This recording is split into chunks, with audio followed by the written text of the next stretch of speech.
place like our home. Hoist the sails high, let the solar winds blow. This cosmic sea shanty is a tale we all know.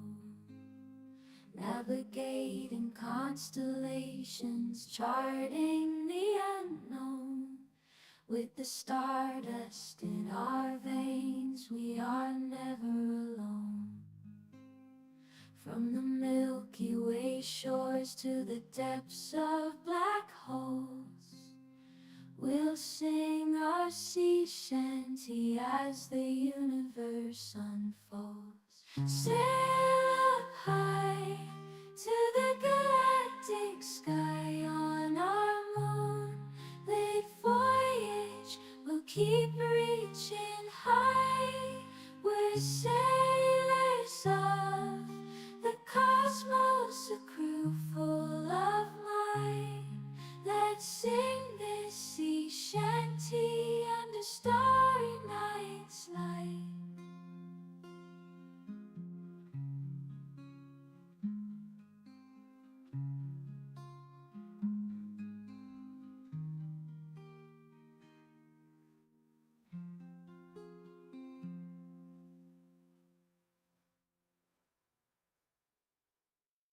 Hoist the sails and let the wind guide our way. We're the spacemen sailing the cosmic bay.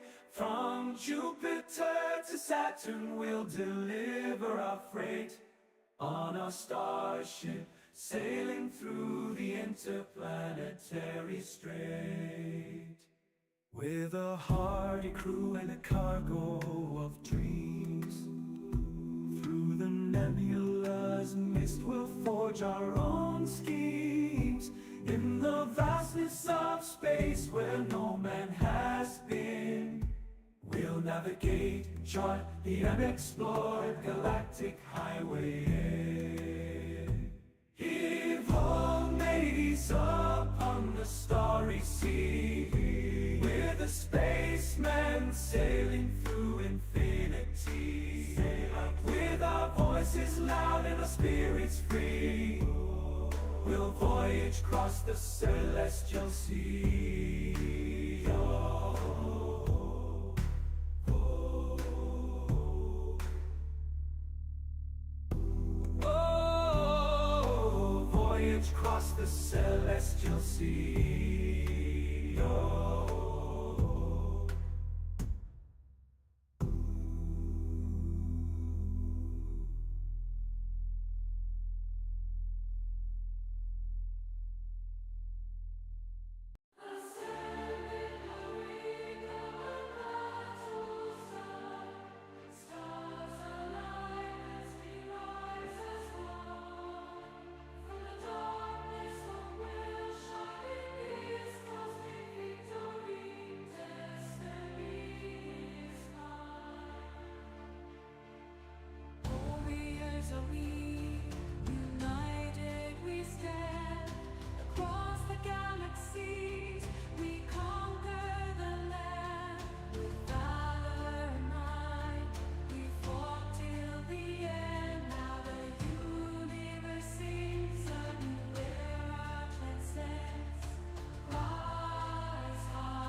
Indiana abyss of the cosmos we set sail.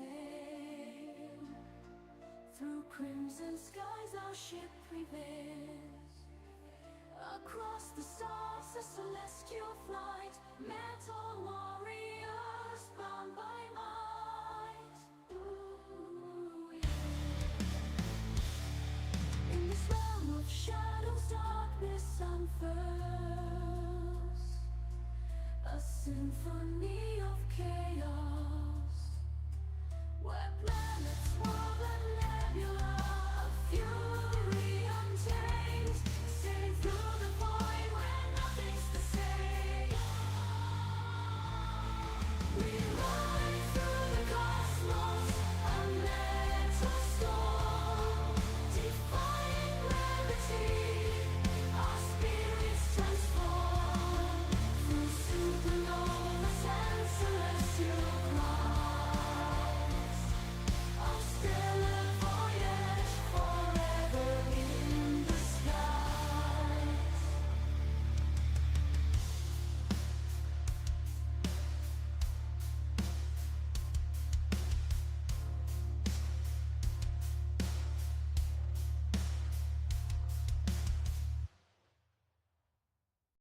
Digging deep in the Martian soil, searching for that precious oil.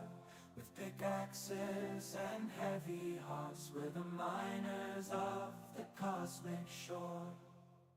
On this barren land, we march as one, unearthing treasures under the sun.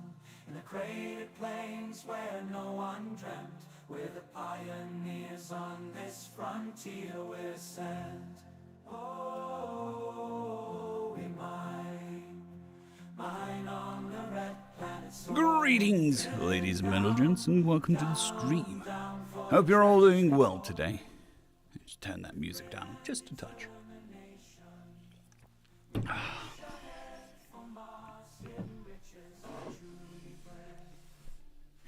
I just realized I didn't do my morning exercises. It's been one of those mornings, so I shall proceed to do my morning exercises. Well, you have, we'll start at the beginning again.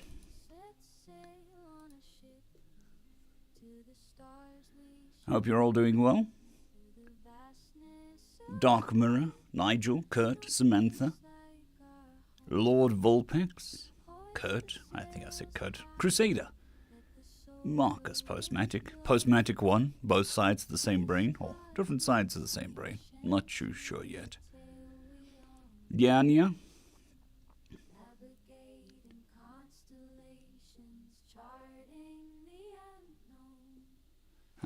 hope you're all doing well.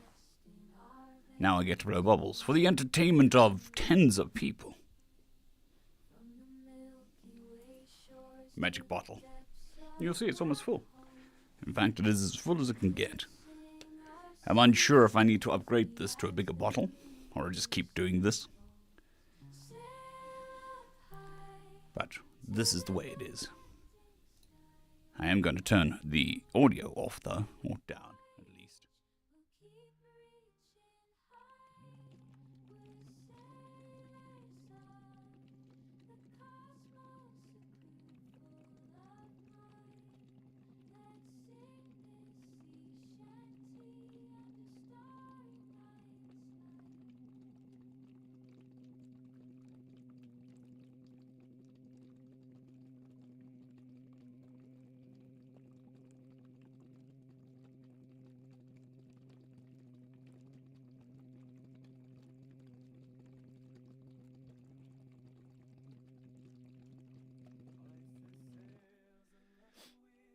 Yes, green straw.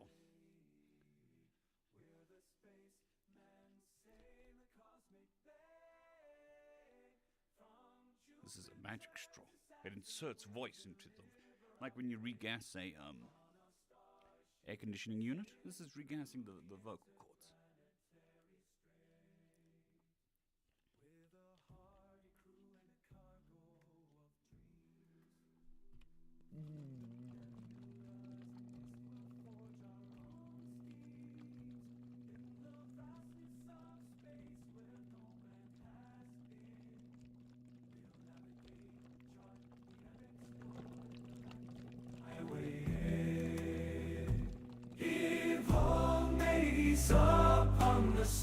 we see. We're the spacemen sailing through infinity. With our voices loud and our spirits free, we'll voyage across the celestial sea. Oh,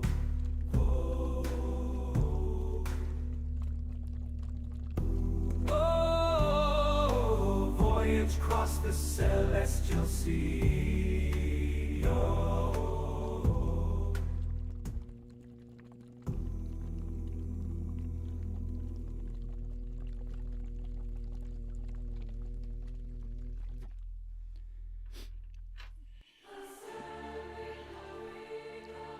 Yanya, it is a AI generated song. Space shouting. Been generating them for the stream over the last little while.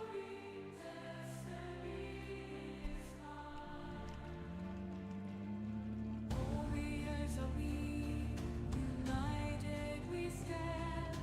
Across the galaxies, we conquer the land. With valor in mind, we fought till the end. Now the universe sings a new era transcends.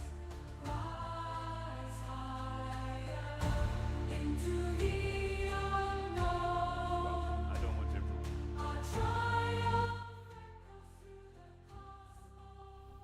As entertaining as it is listening to me blow into a straw, I don't want to do it directly into the microphone, so I lowered the volume down a bit. Which I'm going to do again.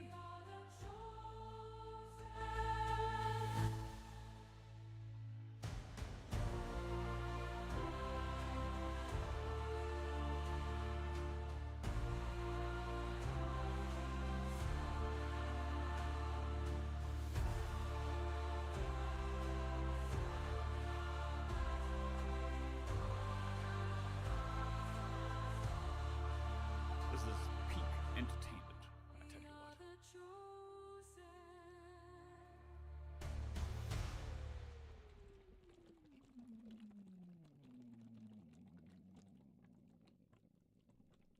In the abyss of the cosmos we set sail.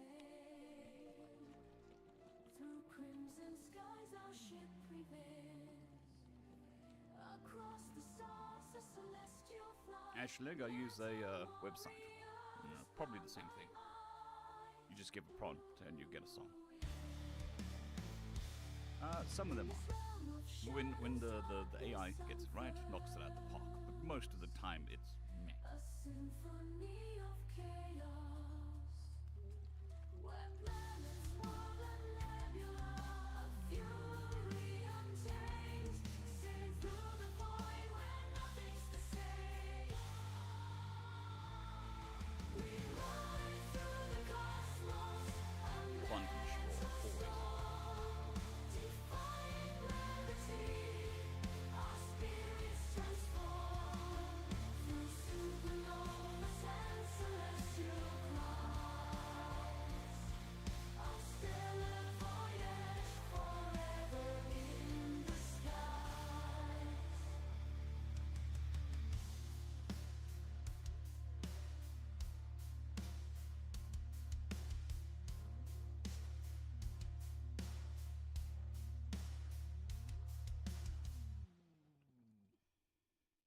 Digging deep in the Martian soil, searching for that precious oil.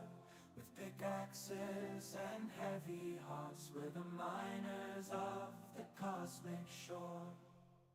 On this barren land, we march as one, unearthing treasures under the sun. In the cratered plains where no one dreamt, we're the pioneers on this frontier we're sent. Oh, we mine on the red planet soil, drilling down, down, down for the treasures we toil. Alright. With grit and eternity. Here we go! So I turned the volume down so you didn't have the straw blowing exercises blowing directly into your ears, which would be very annoying. so I turned the volume down. I turned the music up so we weren't sitting in silence.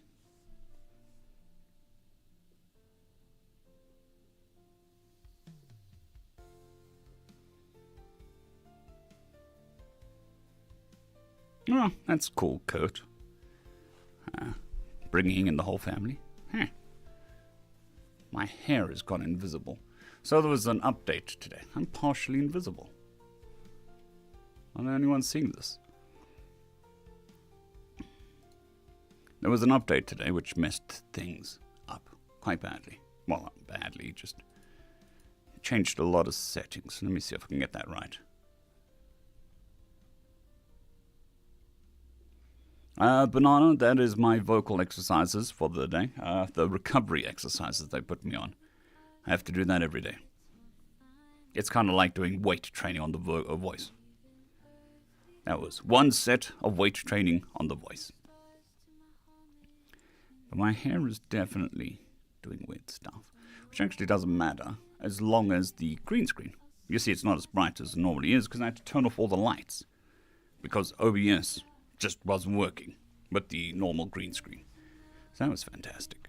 Fantastic, I tell you.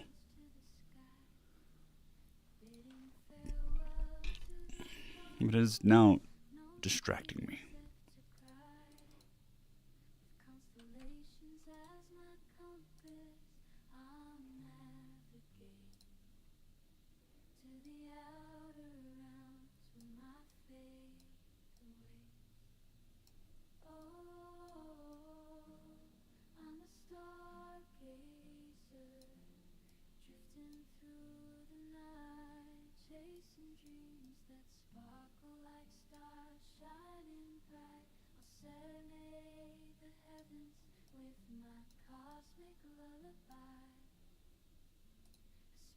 Nope, that made it worse. That's great.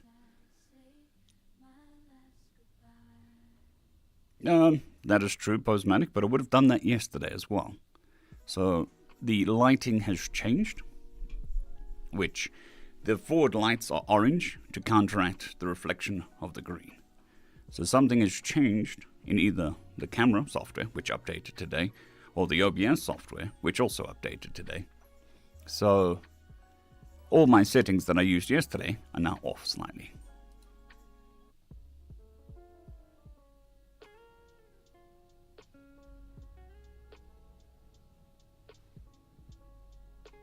Crunky.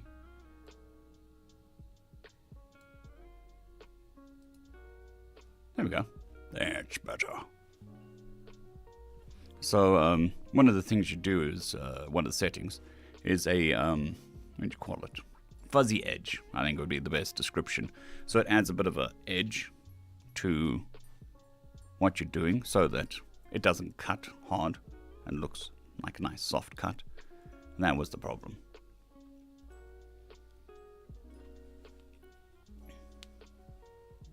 Fair enough, James. Sounds interesting. But today we have all the things that we're supposed to have. I can actually scroll back in chat to see what people are saying, which is awesome. Unlike yesterday.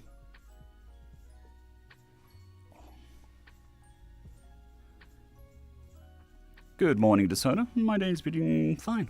You know, usual streamer stuff. Stuff updating, cameras not working, screens not aligning, you know, the usual stuff. But I seem to have got it mostly sorted. Nigel, yeah, we should be getting back to the series soon enough, I think.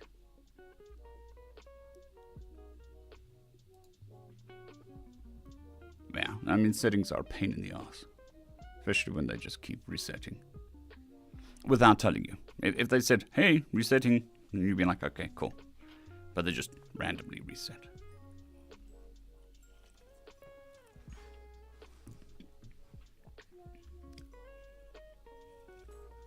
All good, Postmatic. All good. I hope you're feeling better.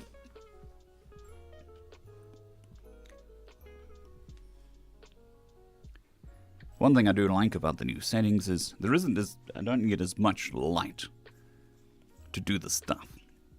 So it doesn't affect my headaches as much.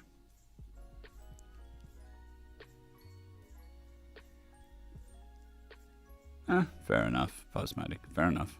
I do understand that. Alrighty.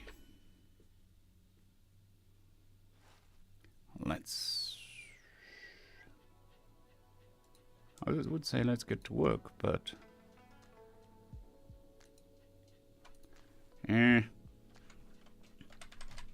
just need to actually figure out what I'm narrating today. I'm glad to hear it, Postmatic. It's always good to have a good day. So the front orange lights are also so that I don't look like a ghoul on camera. Give my face a bit of colour. I mean, I could do something ridiculous like go out into the sun to get the colour, but psh, who wants to do that?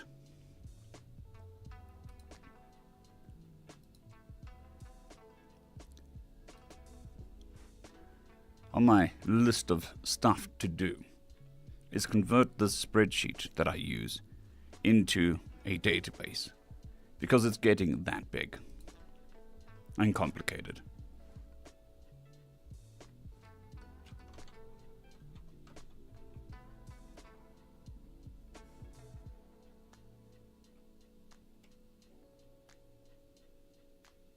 Fair enough, Captain, but not every piece of software has that. Some do, not many. Fair enough, Lord Volpex, fair enough.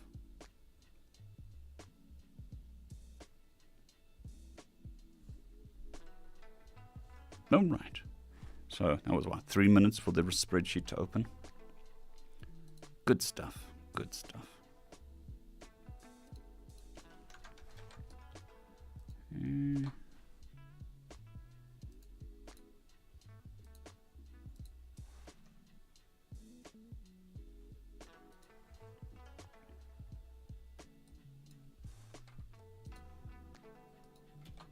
Just adding some stories. Got a very complicated process here. Well, complicated. Got a recording spreadsheet, which I use as my scheduling spreadsheet, but also have a spreadsheet of all the stories I can narrate, or am allowed to narrate. One would imagine they'd both be the same spreadsheet, but they're not. They're two different spreadsheets.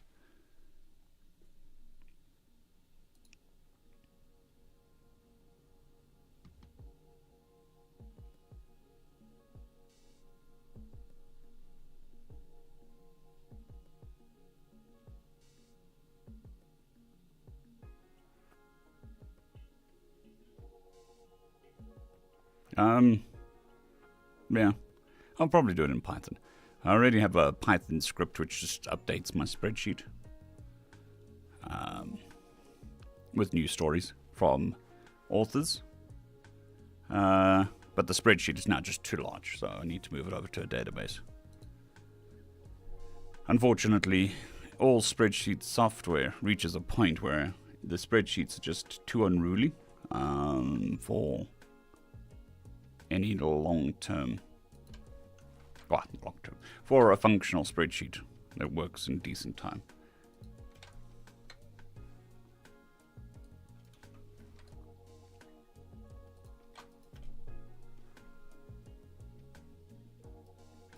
I normally do this on a Sunday, but for some reason I forgot to do it yesterday.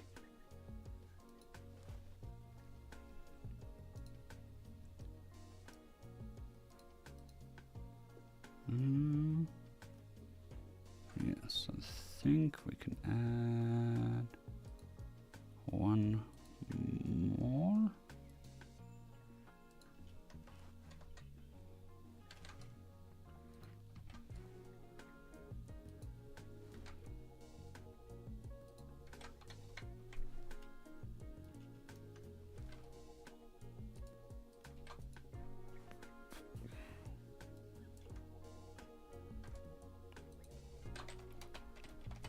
Sorry, chat. I know I'm ignoring you, but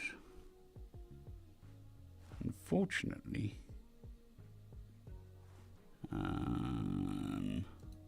need to do this.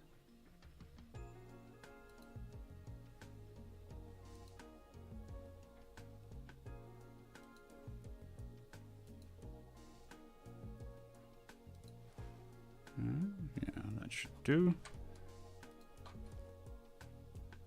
Alright.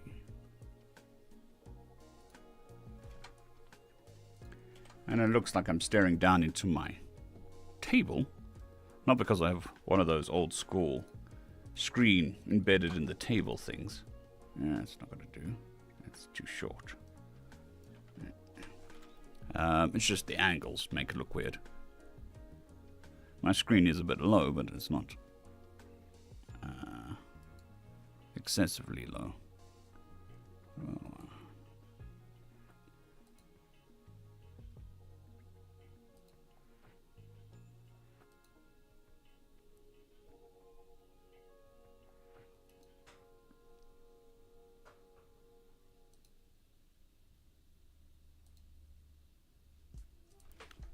Okay, I'll try this one. Is this one long enough?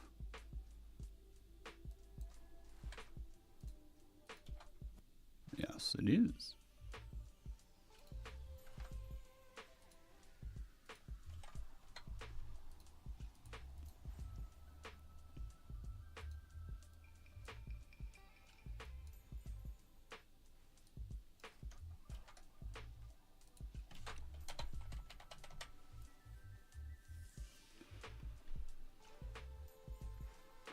Oh, neck's not happy today.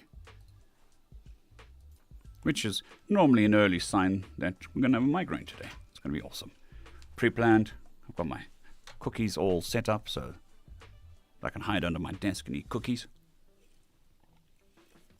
Hide away from the brightness that is lights.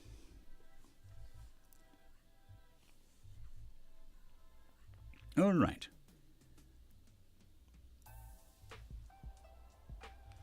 Yeah. Where are we? Python.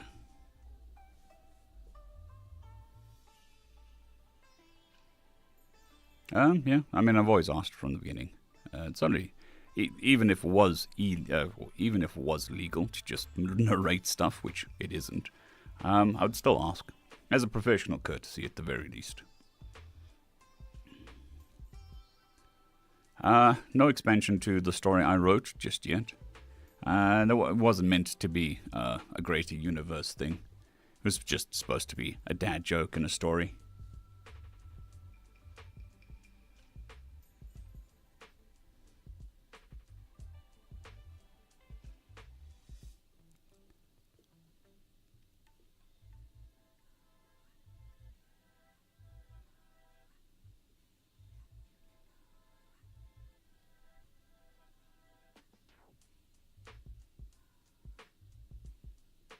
Yeah, that sounds about right, Captain No Name. 120 tabs open? Yep.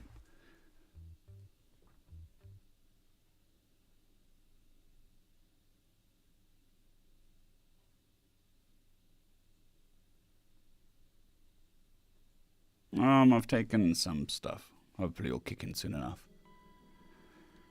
However, even taking the stuff for my neck won't prevent, most of the time, doesn't prevent the migraine too much. So, mirror is that.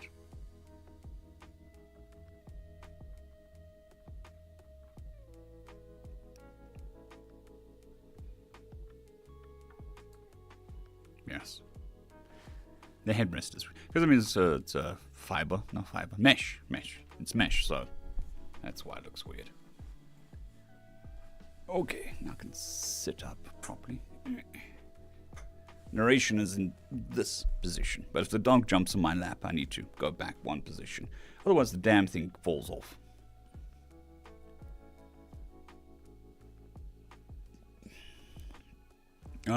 Mine's more of a symptom because of my shoulder. So this shoulder is quite buggered. And the one that normally causes the migraine is, it starts behind, goes up my shoulder, up my neck, into my ear, through my eye, and then all the way back. And that's the normal migraine. So it's a bunch of other stuff. I tried doing exercises to try and loosen that muscle up, and it just makes it worse. Maybe if I keep doing it, I'll get through, and it'll stop. But having a migraine every day is not fun. All right. We have stories? We have stories. That sound, with buttons on my arm hitting the table. If anyone was mildly curious. Okay. Yes, I like it. I like to move it. Acupuncture does nothing. So I've gone to a chiropractor who also does acupuncture, and it hurts like hell for 3 days. It's good for 1 day, and then it's back to normal. So overall, I get 1 day or 2 days of relief. And I'm not going to a chiropractor every week to have 3 days of worse pain, and then 2 days of no pain. I'd rather average it out to meh pain most days.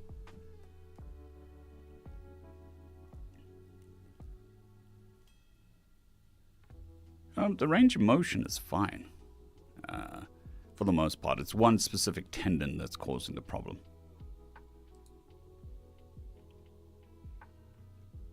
I've been to two good chiropractors, very, very highly recommended chiropractors. The normal chiropractor without the acupuncture didn't really help.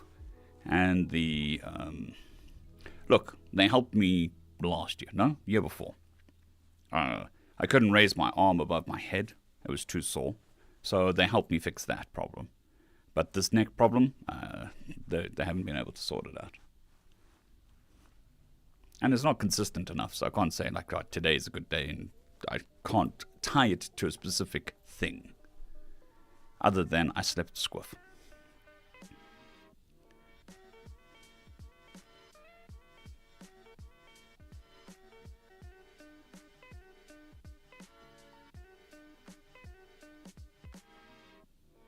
That's not good, McCaven.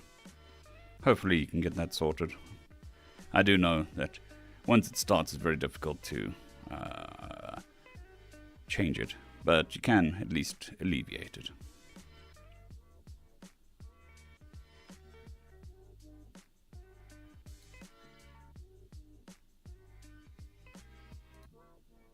Yeah, I mean, last year's one was very, very stupid. I used to sit in a very different position, which is the gamer position, which is basically lying down, and my arm extended. And he was like, you know, because your arm's extended, it's causing extra pressure on the neck and the shoulder. That's why you can't lift it up. So I changed my position, and that helped. But this problem, nope. Well, yeah, no, I'd give my left leg for a shot that'll just heal the random aches and pains. But, you know, that's life. There was a movie, The Guardian, I think it was called. And there was an older lady in there, and she's like, you know, if I hurt, it means I've led a good life. You know, I've pushed my body through my life.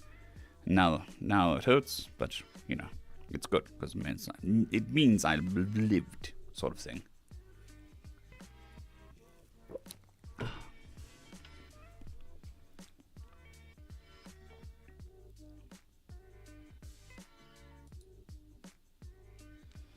Yeah, I mean, I am going through a little bit of stress at the moment. But that is the nature of a YouTube channel. Some weeks are good, some weeks are bad, some months are good, some months are bad. Some years are good, and then some years are bad. We're in the bad year at the moment, but we'll get through.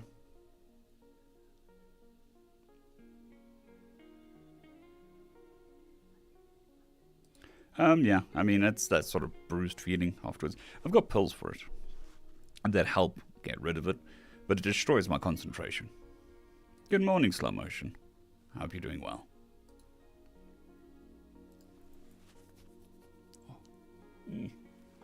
Itchy neck. Anyways, let's get some work done, shall we? I don't know how much work I'm gonna get done, but we'll try. We'll try.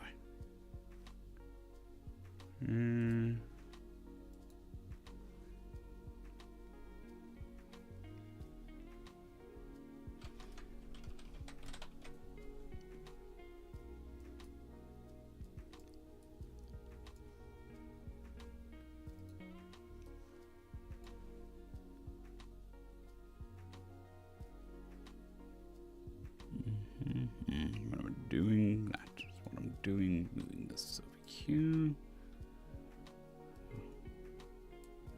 Alrighty. Story number 1. It's going to be Read Tifos, Friday's one, to be specific.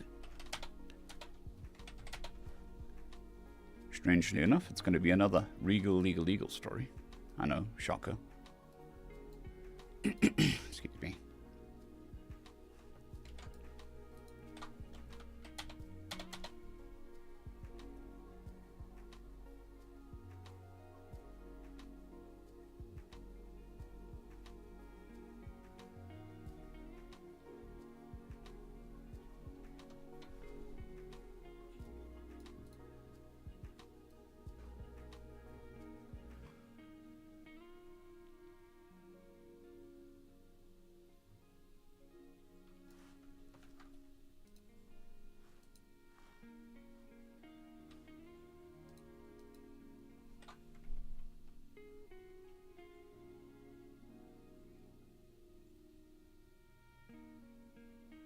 Oh, thank you, Ashleg. It's much appreciated, kind words.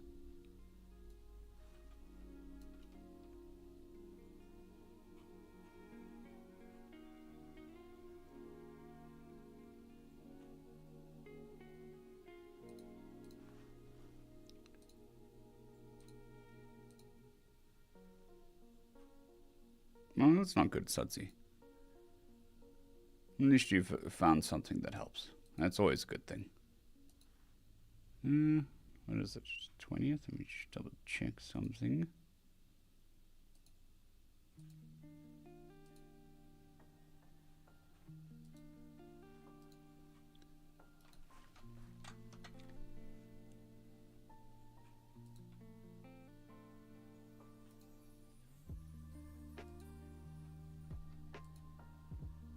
Ooh, I've still got my 10 memberships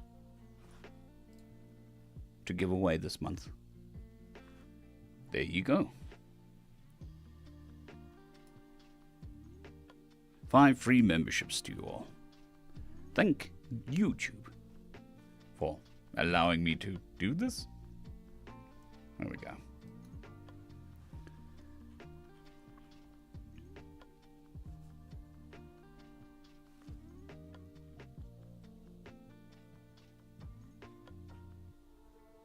I'll give the other 5 away on tonight's premiere, I think. It is my pleasure. It is my pleasure. Right, where are we? Voices. And thing. You can see the screen washes out. Right? That's how bright the screen is.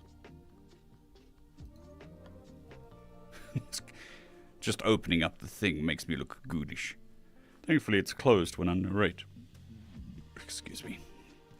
Right. F1. F1. Any new people here? Yeah, there's several new people. So the codes are down here for all the male voices. There are only 3 female voices, so we don't really list them. But there are 19 male voices. So these are descriptors for the voices that chat chose. They're not my descriptors. Blame chat.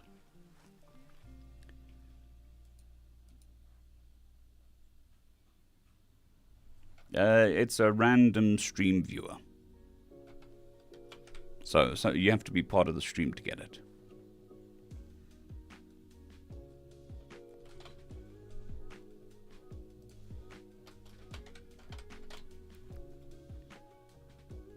Oh yeah. It's always chat's fault. From the day it began, it's chat's fault. Even before chat existed, it was chat's fault.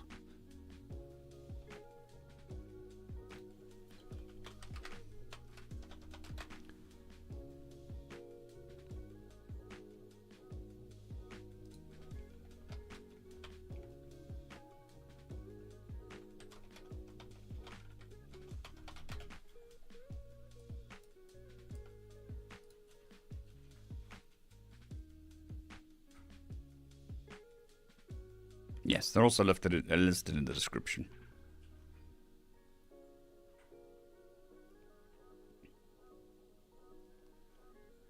I think that feature is on by default, but I could be wrong.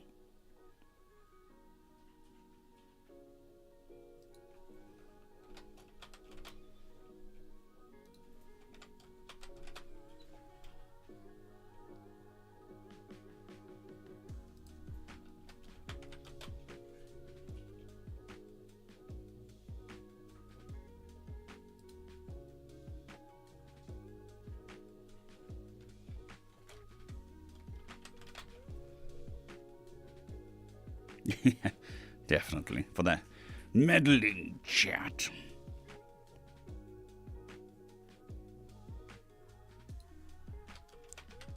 Yeah, I think we're gonna go with 4, not 2. This is more of a snively voice than a old man voice. Nice, Nigel. Very nice.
Fair enough, Nigel.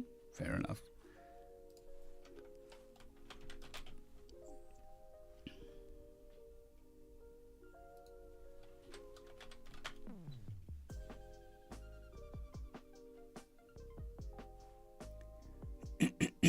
Excuse me. Good morning, Coyote. I hope you're doing well.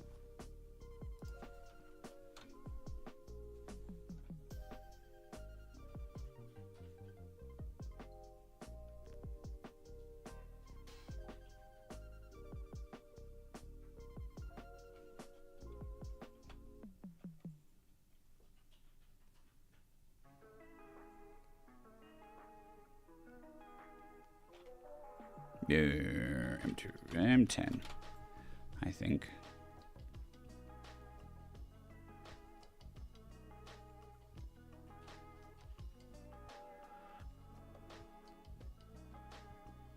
Fair enough, James, but I just copy and paste, so if there's a mistyped word, it was in the original. I don't edit the stories. I might verbally edit them, but I don't physically edit them. If there's a spelling mistake or incorrect grammar, I just leave it as is.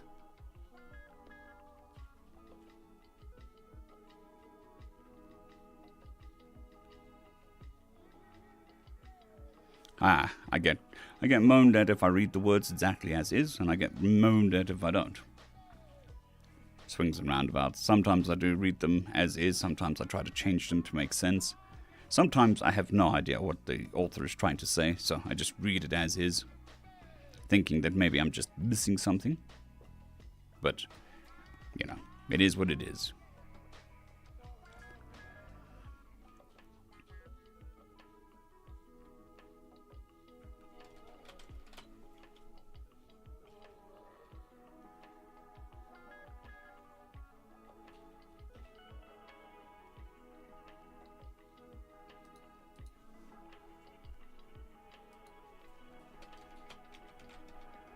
Okay, it's a flashback.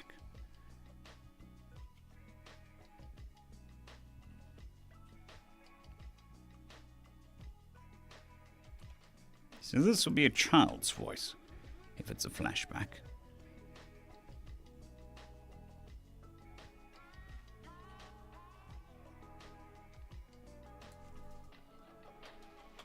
C1.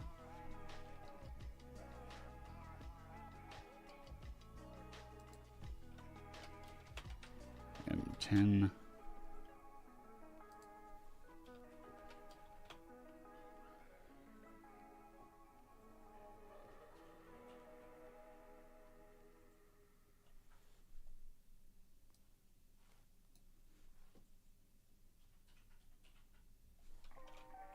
M18, I would assume.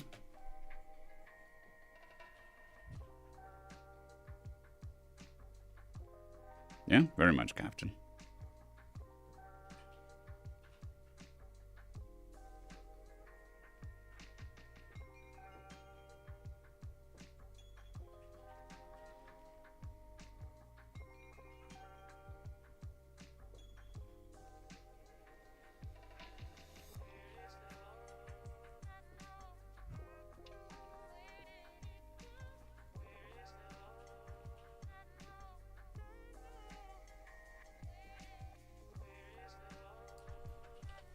M10.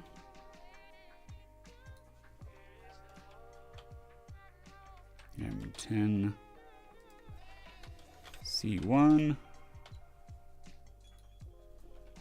M10. C1. M10. M1.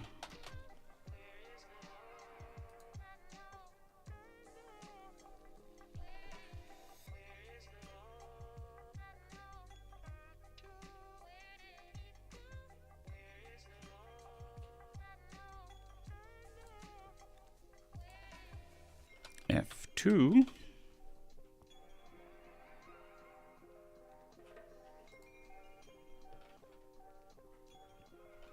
M10.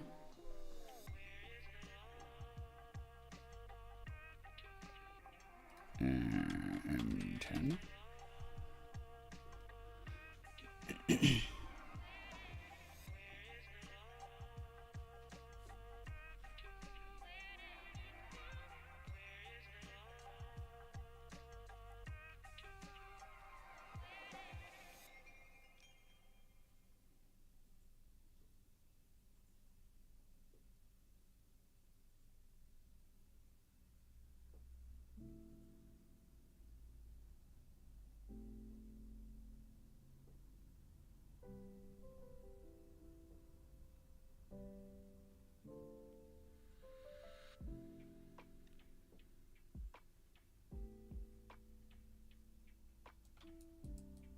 I don't think this is a flashback.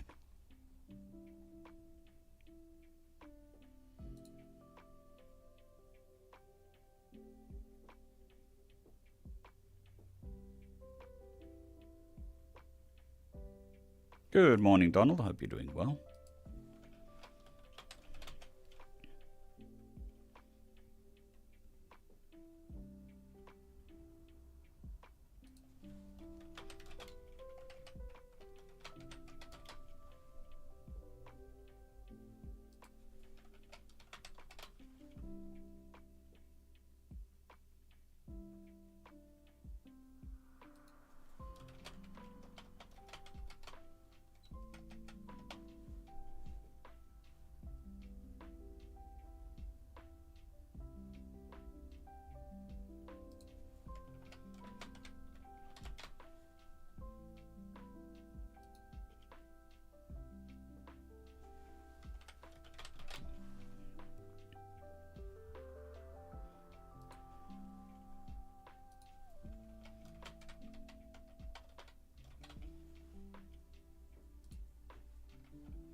Excuse me.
MF1.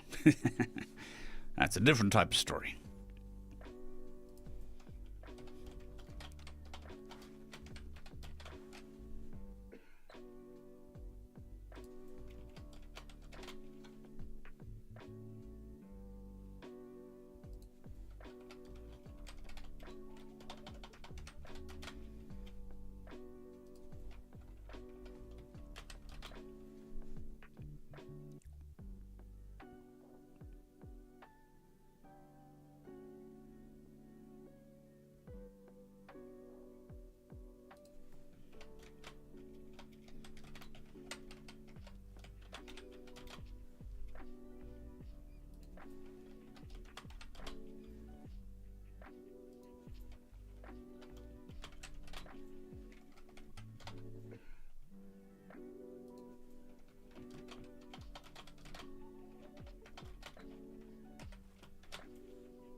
Good morning, Charles. I hope you're doing well.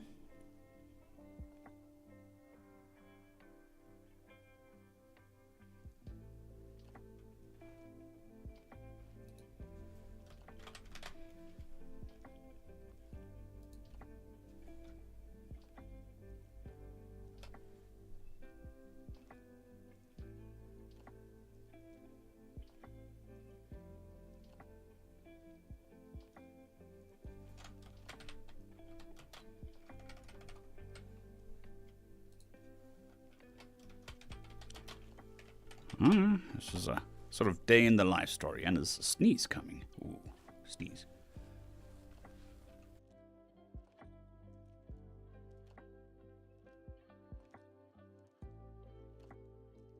Miniature explosion.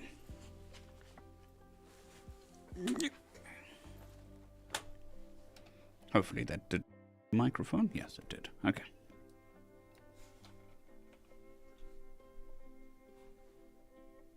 I'm doing as well as can be, Charles.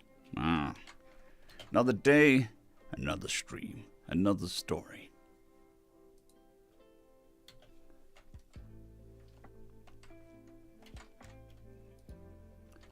Teleprompter software.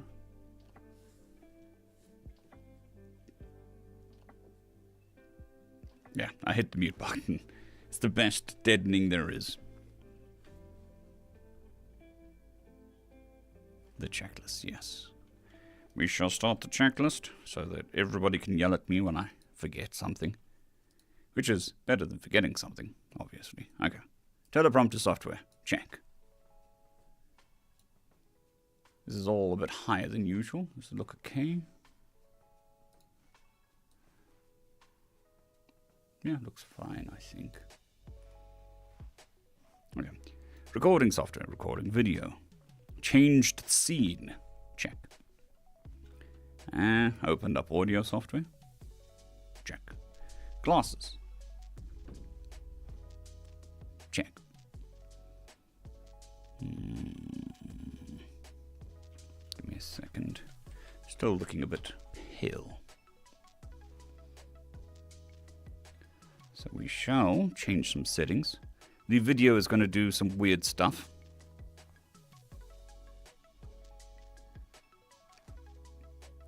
So I do apologize for that. No, I don't want to look green. That's a bit much. It's also a bit much. That's better, I think. A bit too red.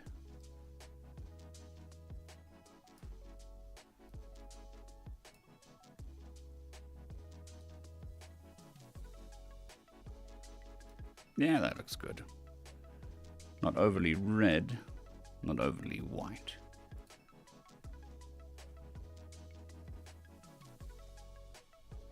Well, I'm glad you're enjoying the content, Boy Wonder. I really am.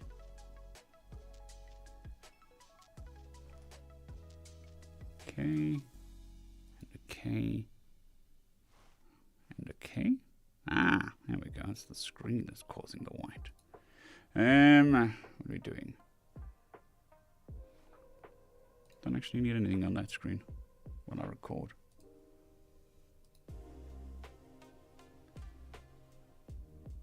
Okay. I have no idea what it means, other than it's the brand of streamer stuff. Okay, so for those that are new, I'm going to start recording the video for tonight. Well, not tonight, or whenever this is coming out. But that does mean I do not pay attention to chat while I record, as to not get distracted too much. No, it's not what I want. So I will be mostly just staring at the story and reading. And then once I've finished reading, I shall try and catch up with chat. So feel free to chat amongst yourselves. I am purposely ignoring you, but for a good reason.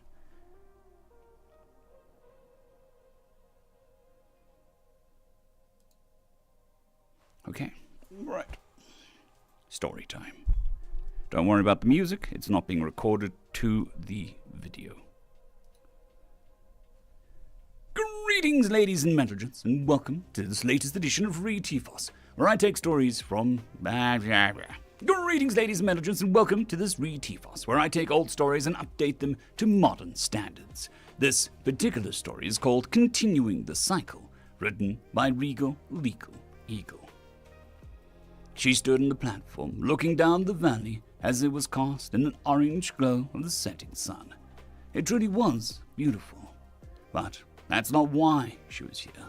To be honest, she was a little surprised he was so quiet, though she knew why. It's pointless thinking about it. What? You're thinking about how you could have left. How you could have taken your money, grabbed whoever's special to you, and made off months ago. How there was a chance that you'd have made it, and been living a nice quiet life somewhere else, past the setting sun. She shook her head. You were wondering why there always had to be one more job, one more opportunity, one more last little scrap to take before you were ready. And now it's too late. She stood at the edge of the platform and pulled some papers from her belt to start rolling herself a smoke. A week. That's all I needed. The Xeno let out a raspy cough as his thorax continued to fill with bile. It was impressive in a way. Most creatures would die if they got shot in the neck. These would paralyze themselves and emit a foul-smelling bile and toxin that simultaneously worked towards healing the wound and driving away natural predators. The problem was that she wasn't a natural predator. In fact, the only reason she'd shot him in the throat was so that this could happen. Her employer wanted him alive. "It wouldn't have been next week," she said with a sigh. "Next week, it would have been next month. Next month, it would have been next year. There's always that desire for more, that idea that you can take just a bit more with you when you go. Until something happens and you say so. Until something happens, it's too late. Until something happens and suddenly it's too late." She finished rolling her smoke and was about to light it up when she paused. She hated wasting matches. Walking over to the Xeno, she saw him staring intently at his gun just inches away from his outstretched arms, as if he was willing his fingers to grab it. But they weren't listening. She tugged his duster open and checked his pockets before pulling out a grainy picture of him with another of his kind. They looked happy. "This your special someone?" she asked, standing over him. "Please, I'll tell you whatever you want to know." His eyes had left the gun and were now staring up at her, bleeding. "You don't have anything I want to know." "The location of the money." "They'll find out soon enough." "Where to find the others?" "I found you. I'll find them." Please, no one wants to... Please, no one knows about us. Just... He wheezed, and then as the bile kept filling up. She looked at him for a moment before carefully pulling out a match, striking it on the box and cupping her hands to protect the flame as she lit her smoke. Once she had it going, she didn't shake it out, the match though. Instead, she lit the corner of the picture. Only then did she shake out the match and let it drop. Her eyes followed the path of the flame as it ate away at the picture, devouring the happy couple it contained. When just the corner was left, she let it go, watching the last piece drift off down into the valley. "Thank you." His breathing was getting harder. Soon, he wouldn't be able to talk. Maybe you could just finish me?" He sounded hopeful, but as she looked down at him, she took a long draw of her smoke and shook her head. "No. You steal from the law, they'll throw you in jail."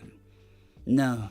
You steal from the law, they'll throw you in jail. You steal from him, he sends me, and you become an example." Once she was done talking, she let the smoke out, watching it move with the breeze. As she looked down the valley, she caught the movement of a shadow for a moment. Then she shielded her eyes against the sun and spotted the incoming ship. "Well, that's my cue. Tell them everything they ask, and they should make it quick." "Please, I'm scared," he whimpered. She glanced down at the Xeno, twice his size, knowing before all this he had a reputation of being a hulking, threatening menace. Now look at him. She took another drag on her smoke before exciting, "Yeah, I was too." The ship was drawing near as she walked past him on his own ship. The ship was drawing near as she walked past him and his own ship to a speeder. The ship was drawing near and she walked past him and his ship. The ship was drawing near as she walked past him and his own ship to her speeder.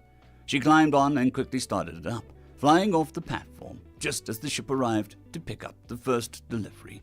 She already knew where to find the next one. Somewhere along the way, she'd find the others too. "Marnie, we have to move quickly, all right? Just grab your things and throw them in. We don't have time to be neat about this." Her dad was moving quickly, and she'd never seen him like this before. He was taking everything out of the house and tossing it into the old Kurgan they used to haul the crop into town. Tim was trying to help, but the old robot couldn't move very quickly, and often her dad just shoved him out the way as he walked past. I thought we had to wait. I thought we had to wait before we moved, so it didn't look suspicious," she said, feeling very afraid with how her dad was acting. She was currently standing in the doorway, clutching her stuffed bunny. Sometimes she felt like she was too old for such things, but it always helped her remember Mom. "We were going to, but now we're not." What about Uncle Gozmax? But what about Uncle Grasmax and Aunt Kiva? Dad. And Aunt Kiva? Dad had been acting weird since 2 days ago, when something had happened to Mr. Green. She hadn't liked him. He was always so mean to everyone else. But she knew that he worked with Dad when he left the farm sometimes. "Change of plans, sweetie. Please, just go get your stuff, all right?" Dad turned to her, and she could tell that he was trying to calm down, understanding that he was scaring her. But then she heard the soft noise, soft like a pfft, before his eyes went wide, and then he frowned. Before his eyes went wide, and then he fell forward, collapsing to the ground with a massive dart sticking out his neck. She was too scared to scream as Tim dropped the mirror he was holding and pulled out his knife. "Morning, threat detected," was all he could say before a bullet slammed into his shield. She saw the blue shimmering light for a moment before the second bullet pierced the old shield and hit Tim's torso, exploding as it did and sending his torso flying away from his legs, rifle flying out of his hands. This time she did scream, confused and terrified. "Casey, go hide," her dad gasped out, face down in the dirt, for some reason not moving, not rising up to save her like he was supposed to. So she ran to the only spot she knew, into the bathroom next to the door and into the cabinet just under the sink. She clutched her bunny, crying softly. She could see out through the little hole in the wall. Dad was just outside. Tim's upper torso was crawling towards the rifle several yards away. "Casey, I can hear you crying, baby girl. I know you're scared. I know that, but you gotta stop. You gotta be totally quiet, no matter what. Stay quiet until everyone's gone." But Dad... I need you to do this, honey. You've got to be brave. Remember the story Mom used to tell you about your bunny? About how brave he was to make it here? Dad, that's just think about the story, Casey. Please. The pleading in his voice was something she'd never heard before. It scared her, but she closed her eyes and tried to control her breathing. She stopped crying and just began to slowly breathe in and out, and in and out. Calm. For a while, all she could hear was the wind and the mechanical grinding of Tim trying to crawl to his rifle. Then she could hear footsteps. When she peeked through the hole, she could see someone in a black duster walking closer. The person kicked the rifle away from Tim. He tried to grab the person's leg, but they just pulled out of his grip and kept walking. So Tim went back to crawling towards the rifle that was now several more yards away. When the person got to her dad, she could see that it was a woman. Short hair, solemn face, sad eyes. She'd never seen such sad eyes on a person who wasn't crying before. The woman reached down and rolled her dad over. "You're right there, Henry. Can you breathe fine?" "I can breathe just fine," he said, as the woman pulled the dart out of his neck. "Did you already call him?" "Did you already call him? Is the ship on the way?" "No, not yet. I wanted to make sure that you were still doing fine. The darts can be tricky sometimes." The woman looked at the old beat-up Kogan, half full of things from the house. "Doing some house cleaning there, Henry?" "Just a bit. You wouldn't believe. I was just planning on having a yard sale, huh?" No, I don't think I would." She glanced over at Tim, still trying to reach his weapon with the single-minded focus of a robot. Just you and the robot out here on the farm, huh? Gotta make you wonder how you can make a living with just the two of you." Casey realized the woman hadn't seen her in the doorway earlier. "Yes, just the two of us. Gotta make it look good for the taxman. Look, I'm sure you're busy, so why not just call him in and get me out of here?" The woman frowned when he said that. "You in a hurry?" "I mean, I'd like to get this over with. The pain and torture just get worse if you prolong it, right?" "Nah, they're pretty bad no matter when it happens. You're very calm about this. People usually beg and cry." "Would that do me any good?" "No." "Then why waste?" "No." So why waste time? She didn't know why Dad was saying these things. Was a part of some plan. It had to be. He always had a plan. "Well, Let me just make sure the darts didn't dull anything then, Henry. The woman dropped her knee down into Dad's ribs, pressing her weight down hard as he screamed. Casey couldn't help it, and she gasped in surprise and shock as well. The woman looked up as Casey clamped her hand over her mouth. What was that? What? Me screaming? Ah! He tried to scream again, but it wasn't the same. The woman stood up, pulling a pistol from her hip as she walked towards the house. Hey, come back here, damn it! It's just me and Tim! Casey heard the woman's footsteps in the house and tried to will herself to be smaller as she heard her dad yelling at the woman to come back outside. For a minute, she thought she might be okay as the woman walked to the kitchen first. But then the footsteps got closer, and suddenly, the door to the cabinet was yanked open. Casey screamed as the woman pulled on her wrist, tugging her out from under the sink. She twisted and pulled, but the woman was strong and didn't let go. Instead, she dragged Casey outside. Jesus fecking Christ. Jesus, Henry, she's alive. Yes, her dad was crying at this point. Casey was as well, overwhelmed by fear and confusion over what was happening. The cough got her mother, but not her. I thought if I claimed it had and just homeschooled her, no one would try to use her against me. Please, you can't let him know she's alive. The woman holstered her pistol and let Casey go. Casey staggered back, but didn't have anywhere to go, so she clutched her stuffed bunny, feeling the soft synthetic fur catching her tears as she didn't know what else to do. The woman ran a hand through her hair for a moment, taking off her hat as she did. What the feck am I supposed to do here, Henry, huh? You stupid arsehole. You stupid jerk. You stupid jerk. You stupid jerk. I already told him that you were here. I already told him that you were in on it. He knows I'm looking for you. And now it turns out Casey's still alive. Why the feck did you never tell me? We didn't think he'd send you. We were careful. Not careful enough, you stupid prick. Why the feck does everyone think they'll get away with it? No one ever does. Every year he makes an example out of you. Every year he makes an example out of more of you. Don't you remember the Culster? Don't you remember the Castan brothers? That was just last year. I'm sorry. We thought we had a better plan. And you didn't. The woman groaned and rubbed a hand across her forehead for a moment. The feck am I going to do? I can't keep her a secret from him. The money! What about it? They've had the green schnicks for...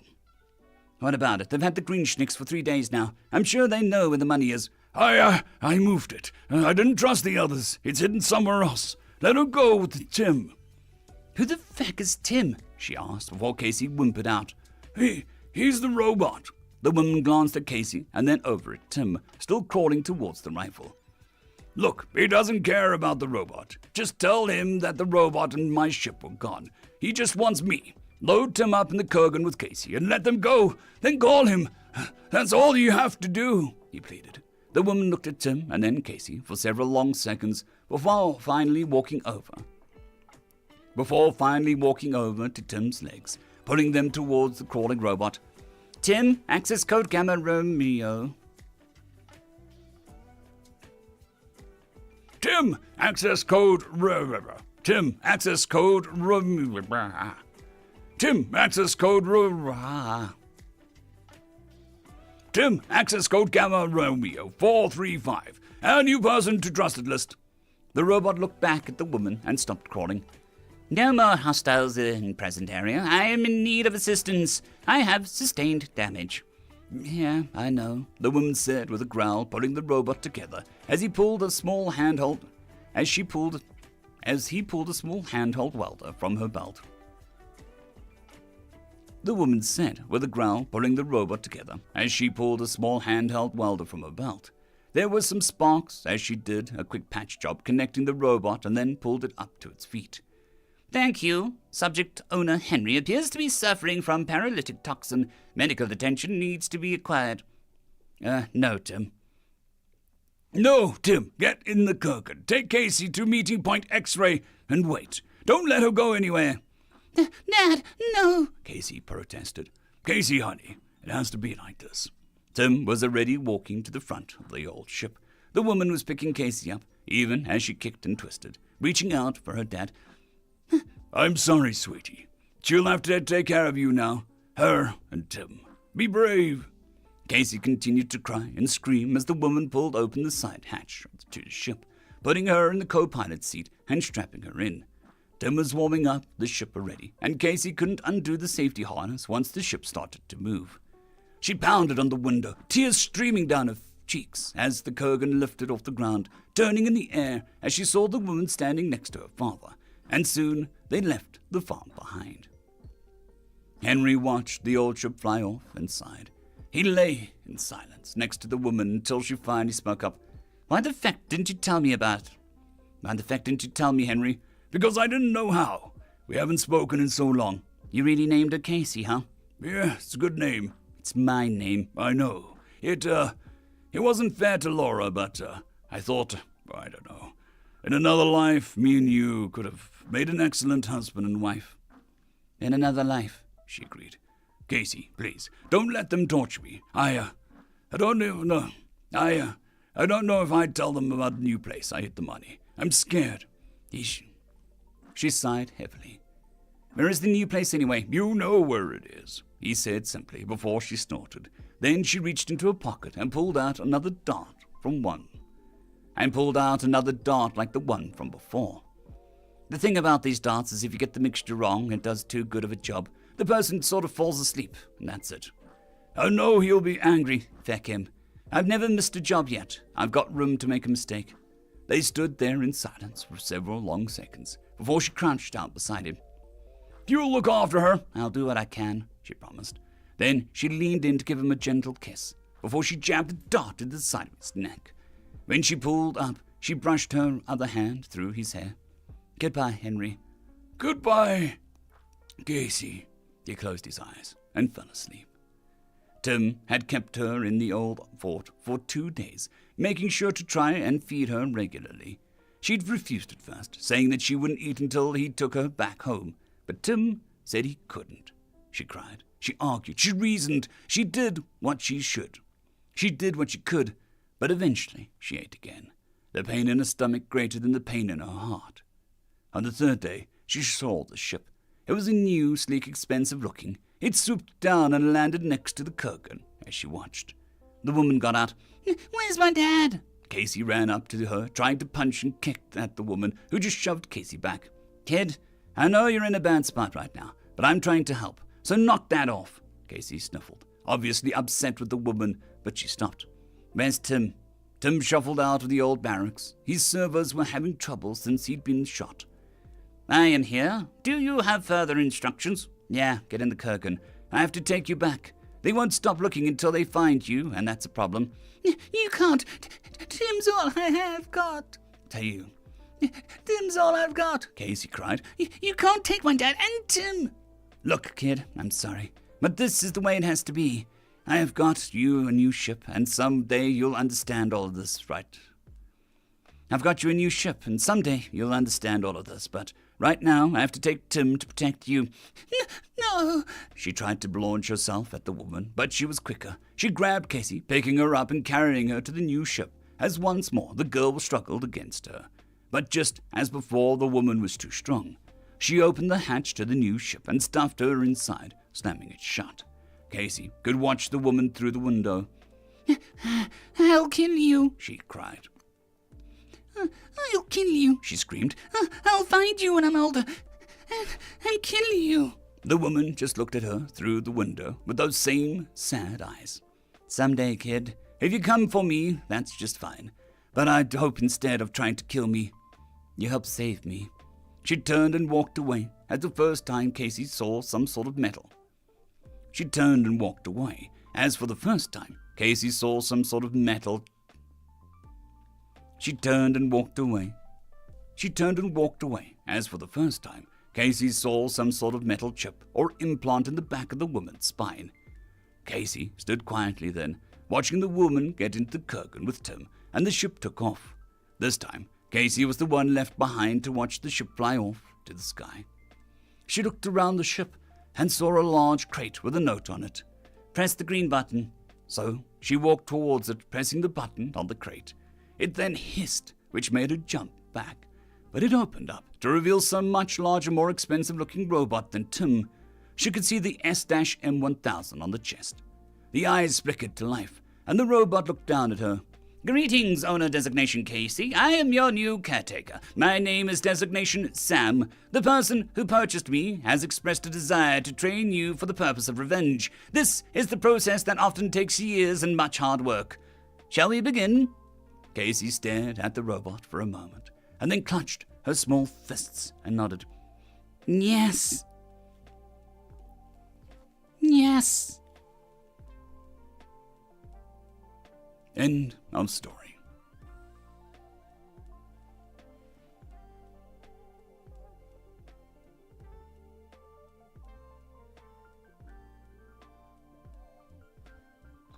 Alrighty.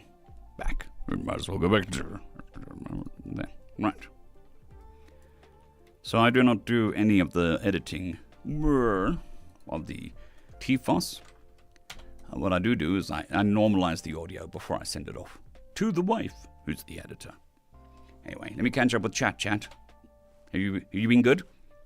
Do I need to get out the naughty stick? And banhammer?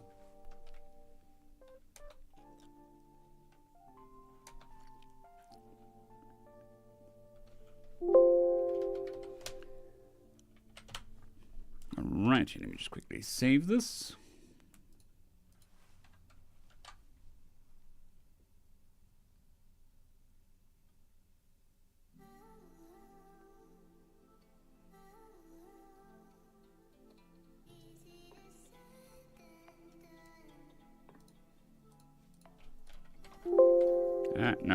No. Don't do that.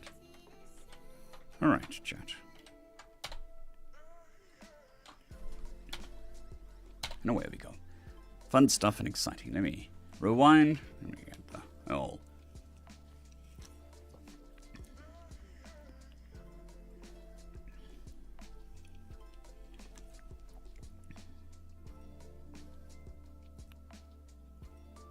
I try to be as expressive with my body language as space allows. I'm sitting down with a microphone arm in front of me, so if I'm especially lively, I'll hit the microphone.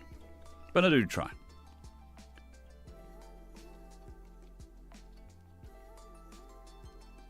Good morning, Squirrel Lords Gaming. I hope you're doing well, and I hope your drive home is uneventful and boring, because a boring drive is always a good drive.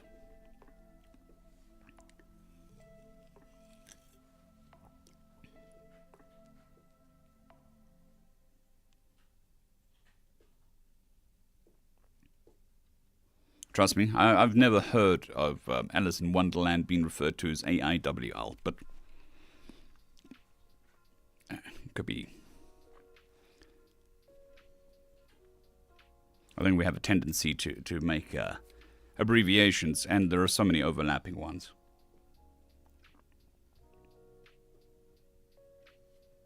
Yes, definitely a dish served HFY.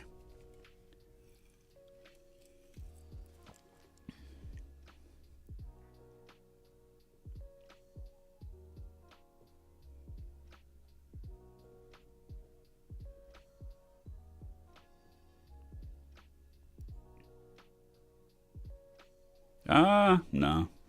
I've never had to discipline chat. I think the closest is when it gets kind of political. I just warn chat. But other than that, chat's pretty good. Obviously, there are bots that come in and I ban them, but those aren't part of the community, and they're not really part of chat either. Those bots are like the mobile advertisements that they stick on the back of cars. They're just obnoxiously colored, and they drive in front of you. And that's the bots. Alrighty. So we have re-T fonts for the week. That's awesome. I'm happy with that.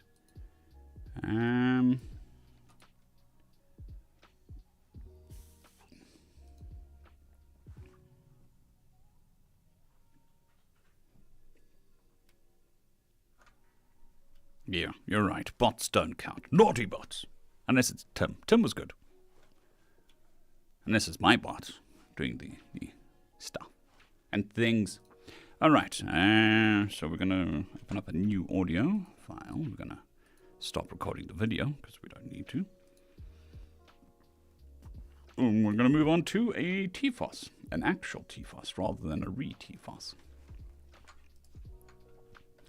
I do not know how many stories I will narrate today. Mainly because even after all the medication I can feel the headache brewing. So, fun stuff.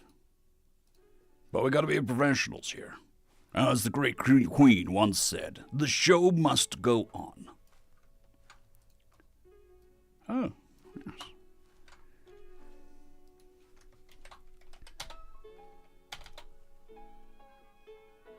And it's fair enough, bots are tools and not part of the community.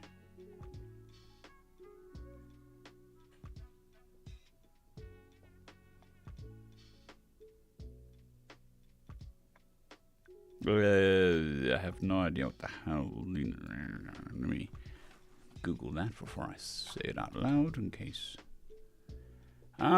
Maybe. Who's the author?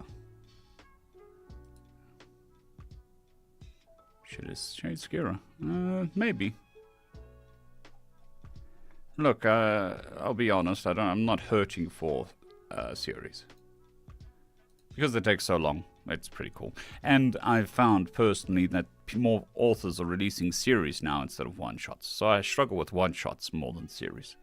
But it's definitely, Shade Stranger is on my list, so it should at some point happen.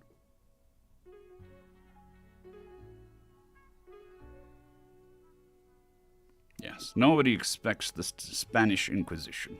Definitely.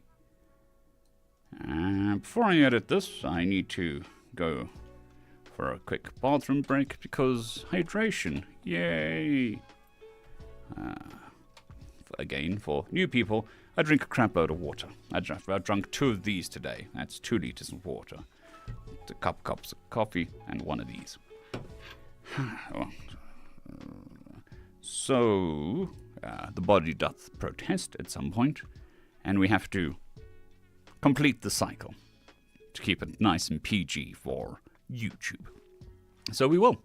So what I'm going to do is I will be back in shortly. I shall put the be right back thing on, and I'll give you some sea shanties of the space variety. Right, be right back. The vastness of space, no place like our home. Hoist the sails high, let the solar winds blow. This cosmic sea shanty is a tale we all know. Navigating constellations, charting the unknown. With the stardust in our veins, we are never alone.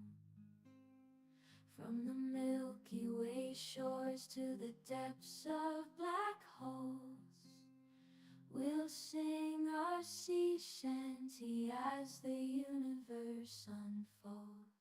Sail up high to the galactic sky on our moonlit voyage. We'll keep reaching high.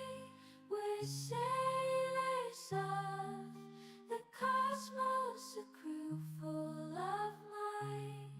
Let's sing this sea shanty under starry night's light.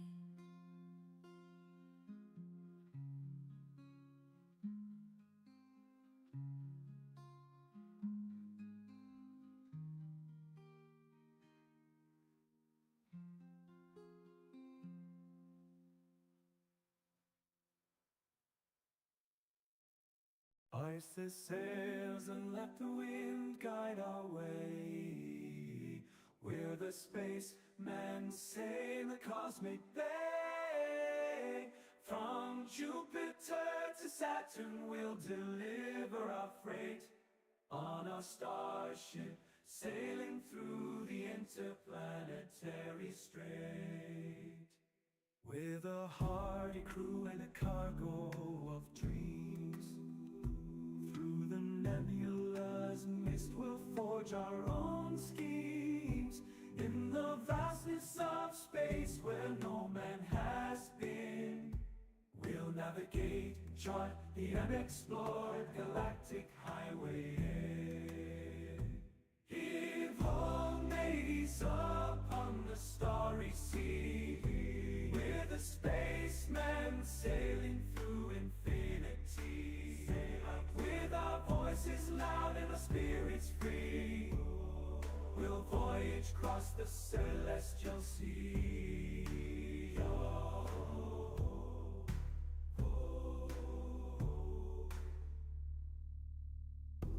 Oh, voyage across the celestial sea.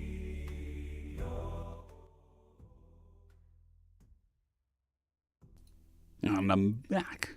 Chat. Back. There we go.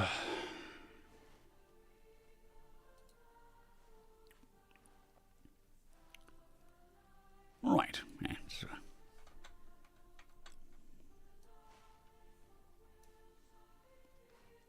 Definitely makes me look ghoulish. I blame the screens. M1.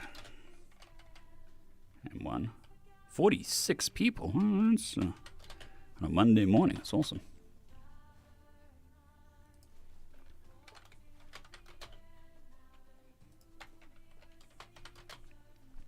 Hopefully by doing this on a regular basis, we can grow the stream.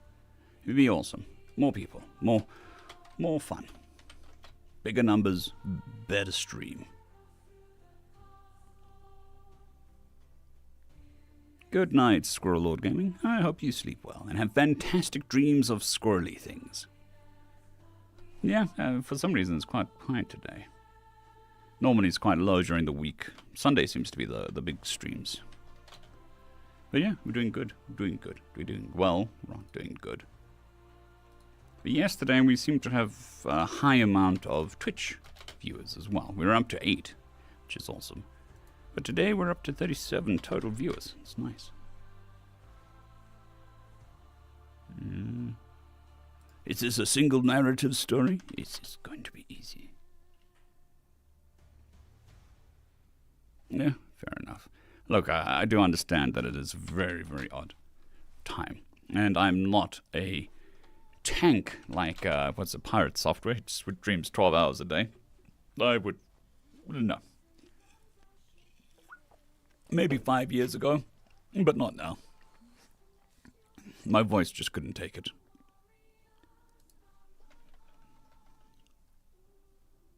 I'm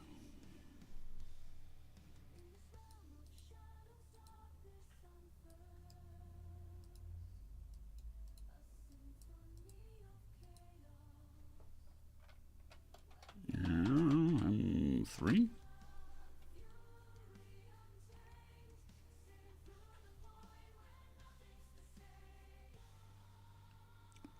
That definitely would wake you up.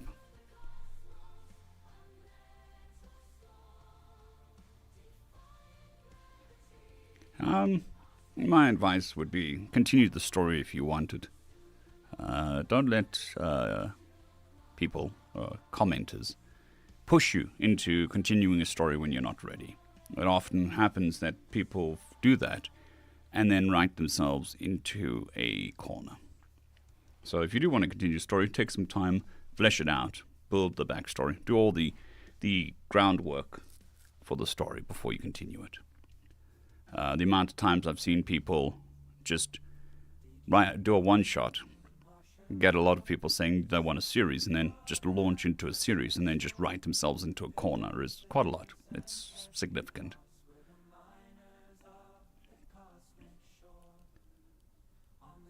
Yeah, I used to work retail. I do understand.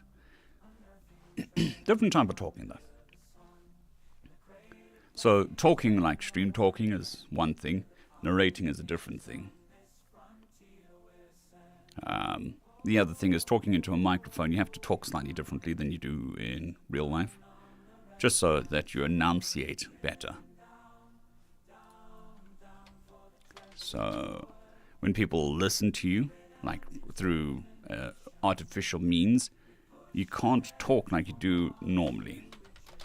It becomes difficult to understand people because the brain does weird stuff.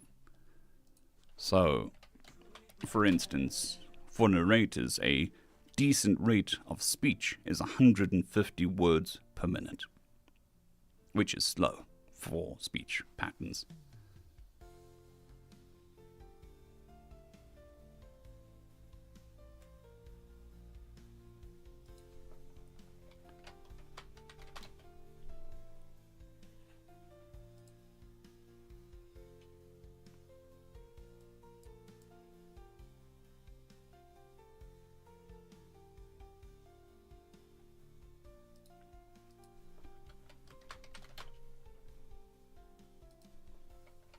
Oh, good. Look at all the swearing. It's great.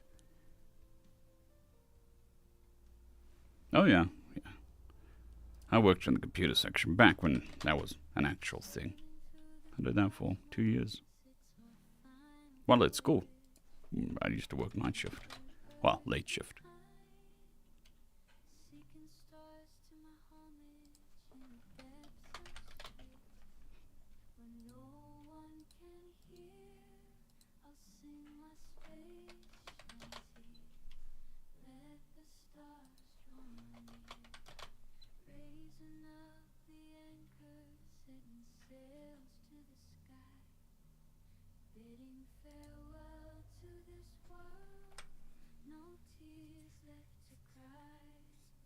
Anna Reed.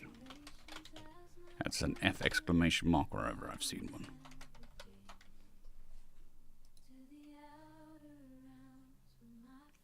Yeah, it is. It very much is. Especially if you're a smaller streamer. That is very much the case. When you at least got chat moving, at least there is interaction, which is interesting.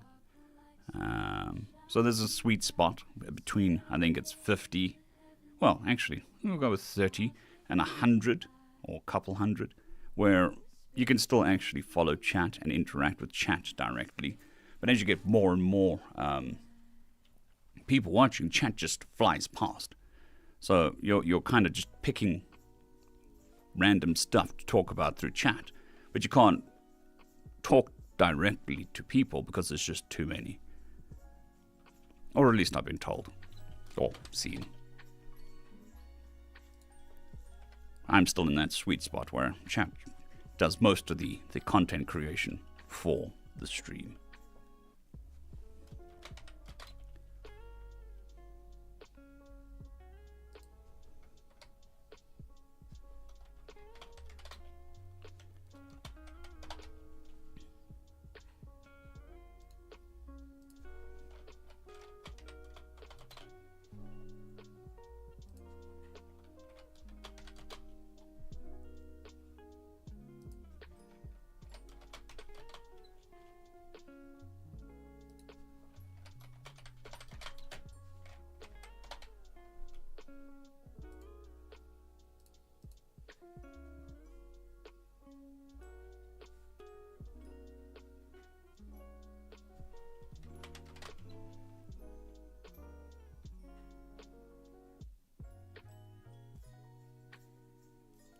Yeah, I've seen it. So, I mean, obviously, I have no idea how that like multi-hundreds and thousands of streams work, because I get 50 people. But there is a glitch in the Twitch chat that is a buffering glitch. So chat doesn't flow smoothly, it stutters.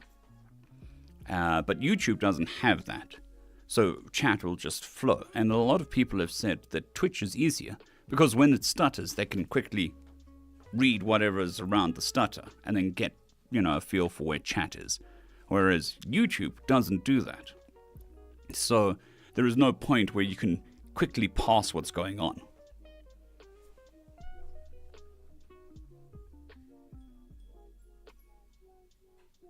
That's true, Nigel.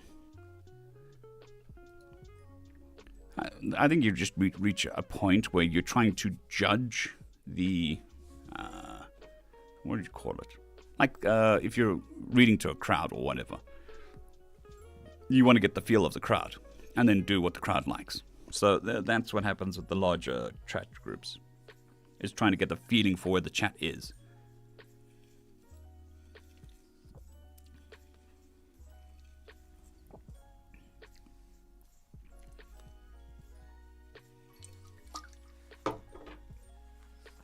Oh, caffeine.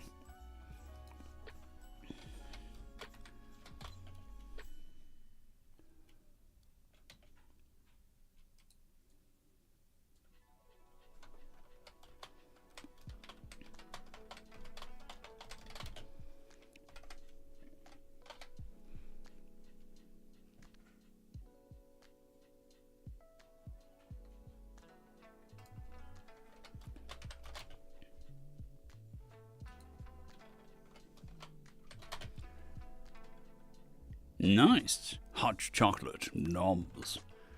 Can't have hot chocolate anymore. Big sad.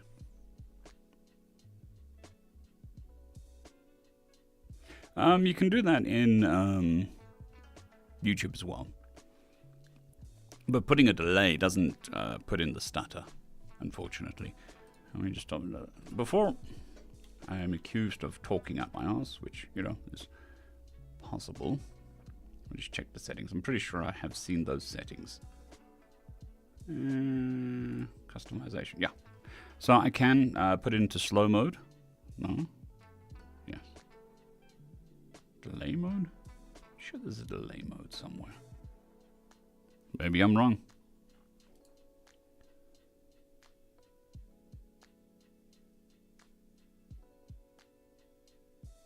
You can put the whole stream on delay.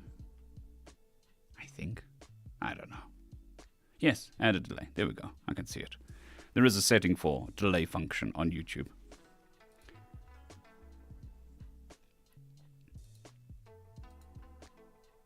Alrighty.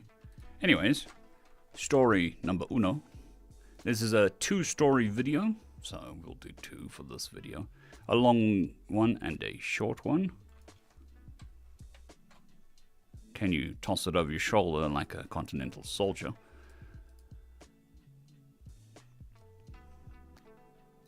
Alright. That is very true. Slow motion. You are in slow mode. Or motion. But I'm running in slow-mo at the moment.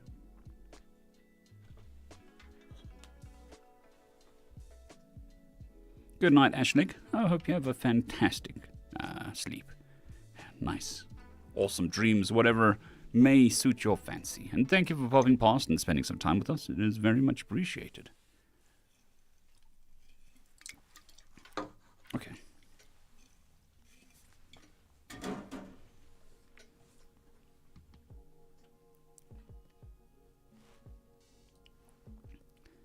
Video, audio. Okay. Recording video, recording audio, changing the scene. That's also important. And away we go. Greetings, ladies and melodians, and welcome to this latest edition of Tales from Outer Space, where I take stories from across the internet, read them for your entertainment. This particular story is called They Have Edge Cases, written by Effa Vale. Humans were a curious species. Their technology had developed in ways we didn't quite comprehend, and their physiology seemed unnaturally weak for a species originating from a death world. Many were overweight, slow, and intellectually lacking. Their muscles underdeveloped. At least, that's what our records stated. Our species was methodical, intelligent, organized, and excellent at gathering and interpreting data. Because of this, we possessed the largest data bank in the universe. We had methodically classified and organized information on every species and event we could find. This had made us the apex species. Unlike most races that had reached space, our kind had evolved for intelligence. So, when we learned that humanity had somehow achieved instant galactic teleportation, we were taken back. Their minds should not have been capable of such a feat, even with the assistance of their computing machines. We've hastily revisited our previous analysis. Had we miscalculated something? Perhaps our numbers concerning their social trajectory were inaccurate. Their computing systems were not projected to be sophisticated enough to solve this issue for at least 8,000 years. And by then, we predicted that their kind would have gone extinct due to warfare. We had never been wrong before. Therefore, despite humanity being a relatively small race of only 12 billion that had barely colonized their solar system, our entire government kept a wary eye on them. Not because instant teleportation was dangerous or special, but because it should have been impossible for them to develop it. We reviewed our data on humanity and noticed that most of it was from the last 100 years. Though this duration was usually sufficient to calculate the species' social trajectory, the realization of our error called for an expanded investigation. We sent a scientific ship to their system. Instant teleportation had exposed them to the extensive spectrum of galactic trade, which was evident when we arrived.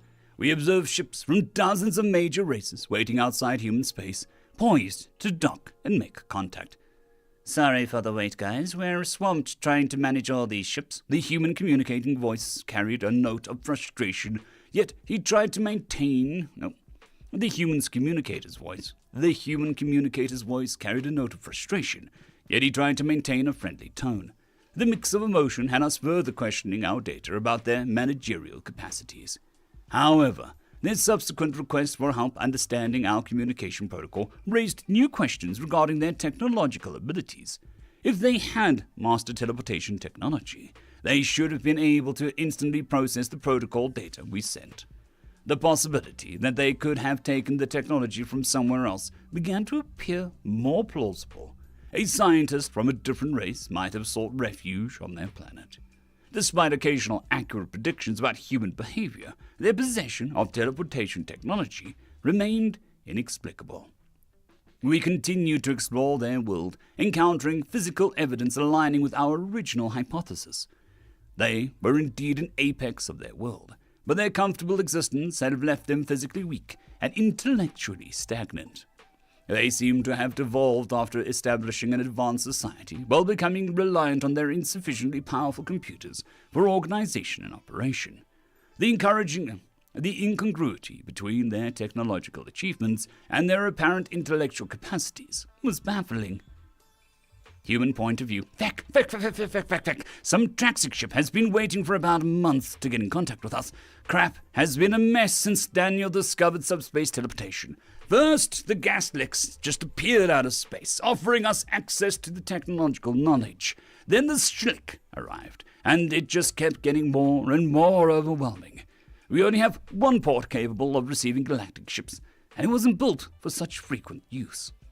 Galactic ships are massive. I mean, fecking massive. They can't approach a planet. Moreover, they dock with an astonishing violence. Other species have refined their material engineering to such an extent that this sort of violence doesn't cause any damage. However, our ships are built with the metals that we can synthesize, which apparently aren't strong enough to withstand such a force. Got something in my eye. The Traxic finally docked. They had long necks adorned with metals and floating orb that accompanied them. Each Traxic had an organic brain and a synthetic one, connecting them to something. Standing tall and muscular, they looked identical, so we distinguished them by their wireless signals. Fortunately, they had built an interface with our AR systems, allowing us to see their name, rank, and signature when we met them. Our negotiator, Anna Reed, a wise woman who had garnered the nickname The Diplomat during her rigorous tenure at Harvard, was our beacon of hope. Her resilient spirit and sharp intellect gave me confidence, knowing that she was always found a way to bridge gaps where others only saw chasms. Point of view, Anna Reed. As our meeting commenced, the Traxic ambassador stared at me, or rather at the spot several inches above my head, which I had come to understand as a Traxic version of eye contact. They bluntly asked questions regarding how we developed the teleportation system. They weren't buying my hesitant explanation, and their second synthetic brain, which must have been their version of AI, kept analyzing all my responses. Your society's overall intellectual capability. Your society's overall intellectual capability.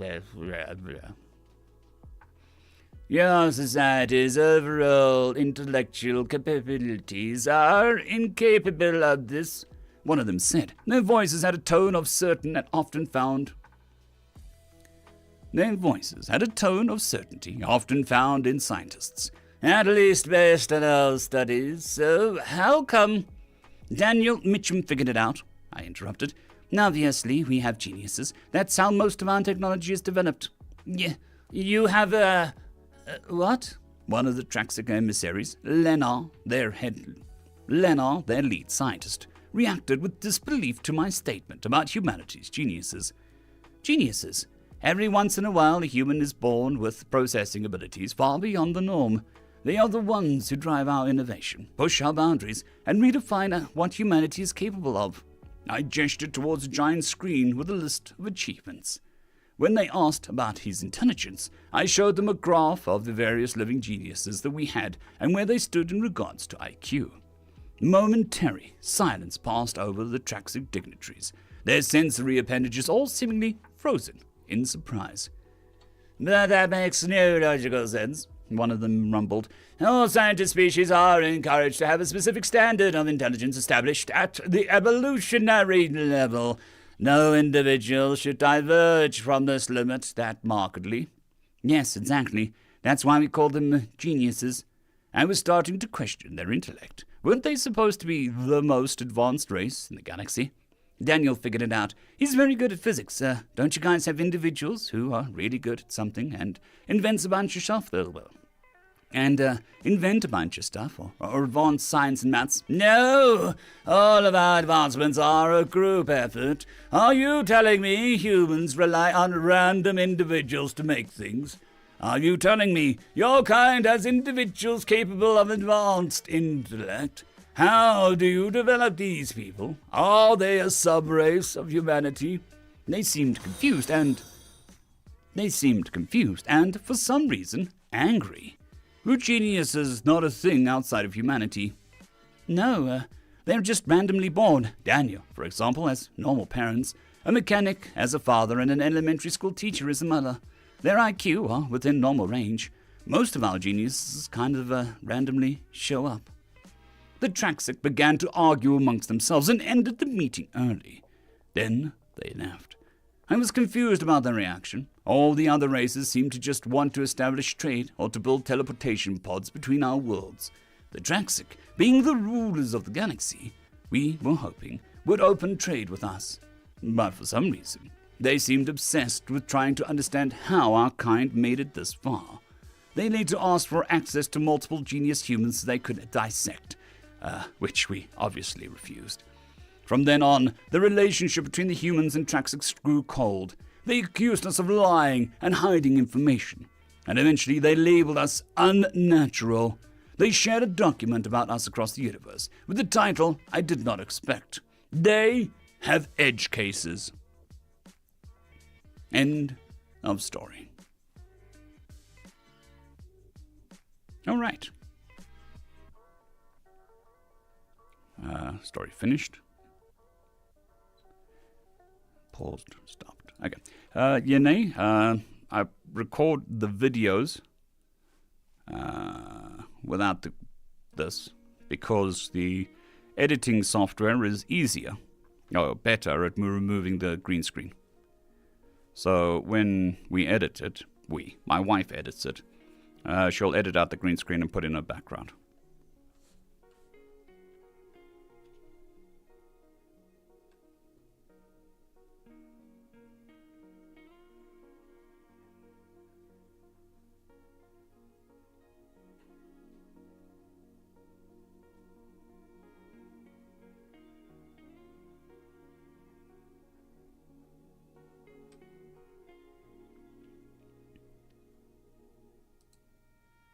I didn't hear anything, but that doesn't mean it wasn't me.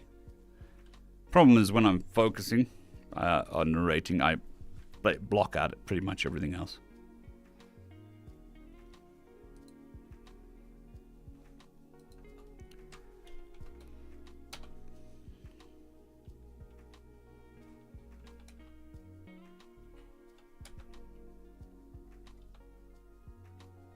Oh, yeah, that happened. It was a Twitch notification that I will look at momentarily.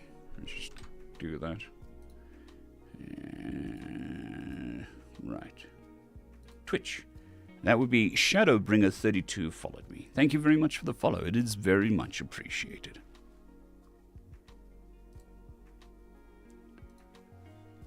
I've got Twitch notifications on, so it makes a noise when somebody follows or joins or subscribes or whatever it's called. Consummate professional streamer. Know all the terminology. When the peoples do the thingies, I get a notification. Sometimes that's bad. Sometimes it's good. Right.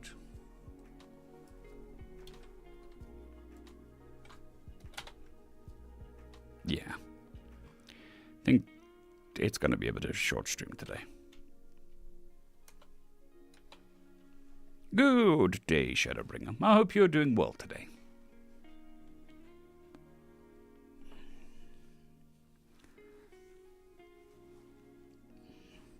So, let me just see if I can do this properly.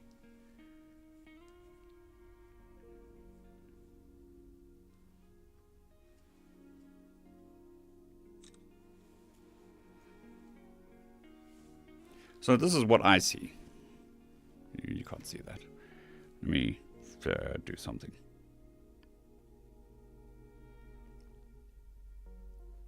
Yeah, share. Share video. Share with.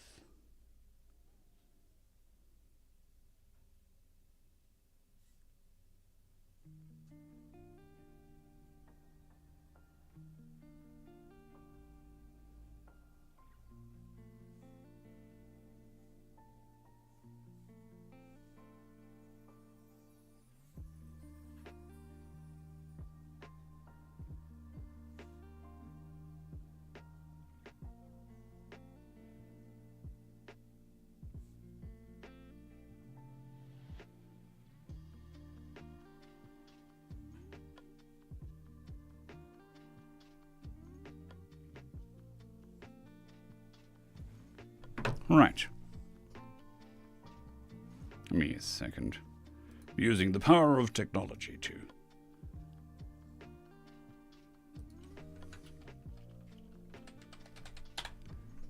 copy from my phone to a thing. Okay, so this is my setup. Bitches. Not as impressive as some. I don't know whether you can see this. Where are we? We minimize this. This chat. There we go.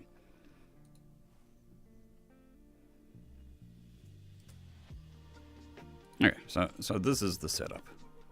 And we've got two bright lights staring directly into my face. Over here and over here. Which, when you have a headache, is annoying as hell.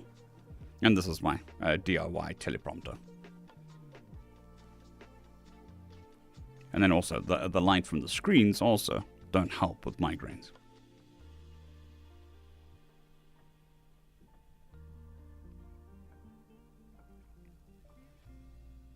Yes, my cable management sucks. But such is life. Anyways, on to the next story. And I can tell that I'm getting a migraine because the moment I opened this, my eye started tweaking. I don't know, hurting would be a more appropriate term. It's okay. I don't know. I thought I wouldn't like it in the beginning, but I've gotten used to it. So, I mean, I get the concept behind it.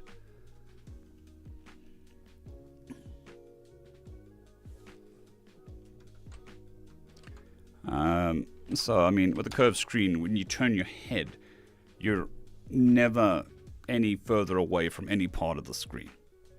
Which makes sense. That's how vision works. So I don't know whether it's less strain or more strain on the eyes. Because the monitor on the right is not curved. The central monitor is.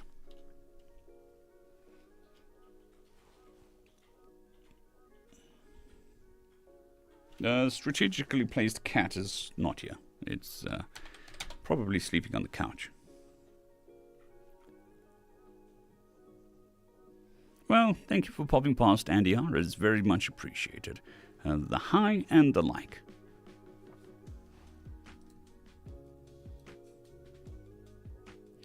Yeah, so for my next setup, when I'm in Portugal, I'm going to do it slightly differently. I think I'll still use a curved screen. I don't know. I really don't know. Most of your bigger screens are curved anyway. So, I mean, this is a 36, I think, 38 inch. So, it's when you start getting bigger, they start making them curved. I like the big screen in the front. Basically, yes. Supervisor has quit due to nap time.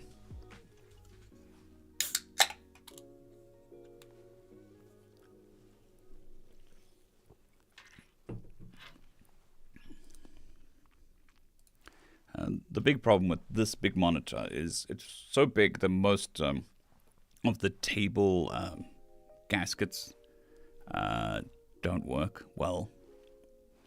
And the two screens are so close to each other that I can't actually see all of both screens at the same time. Yeah, I just pick. So in the beginning, Sunday, I'll update my list. And then it's normally stories between 8 and 20 minutes. If it is an 8-minute story, I'll add another story onto it. So then I look for a 5-ish minute story. So I try not to do any videos less than 10 minutes.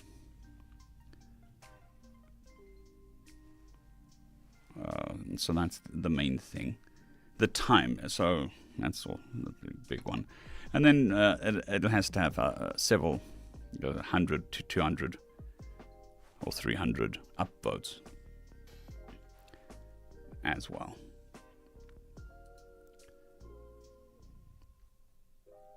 And then, I mean, obviously, I try not to do series on this channel anymore, or part of TFOS, but it doesn't always work that way.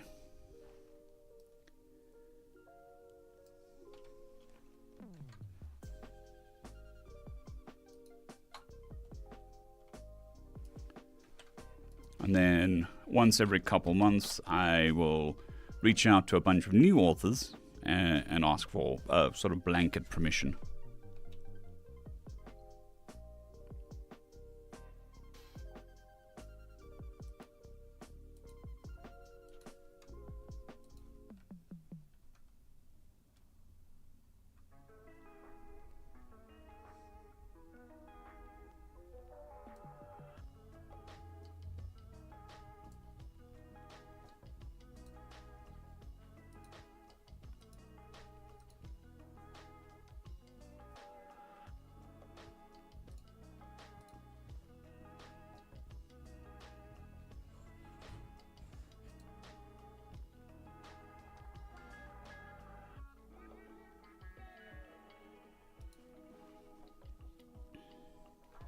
Yeah.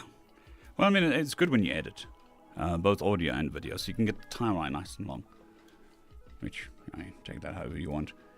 But with most other stuff, the exceptionally large screen doesn't make too much of a difference.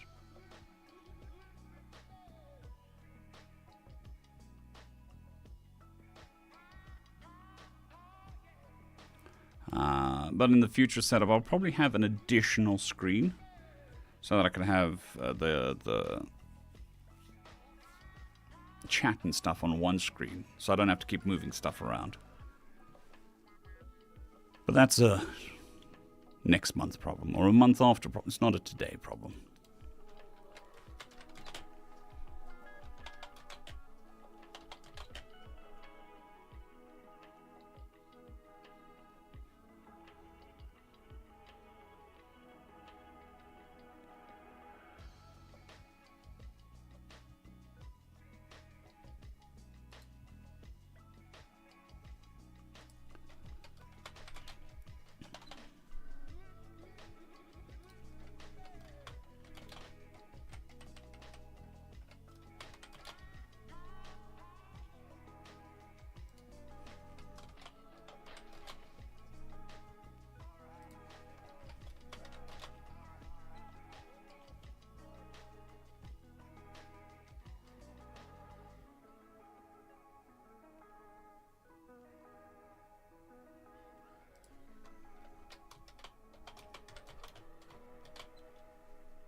All right.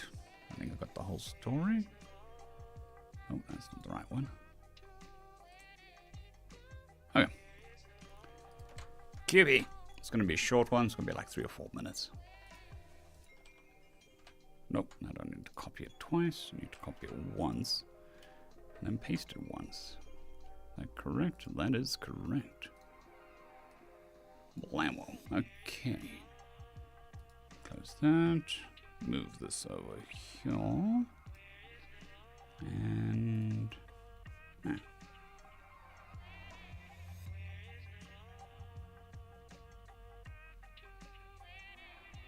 Alrighty.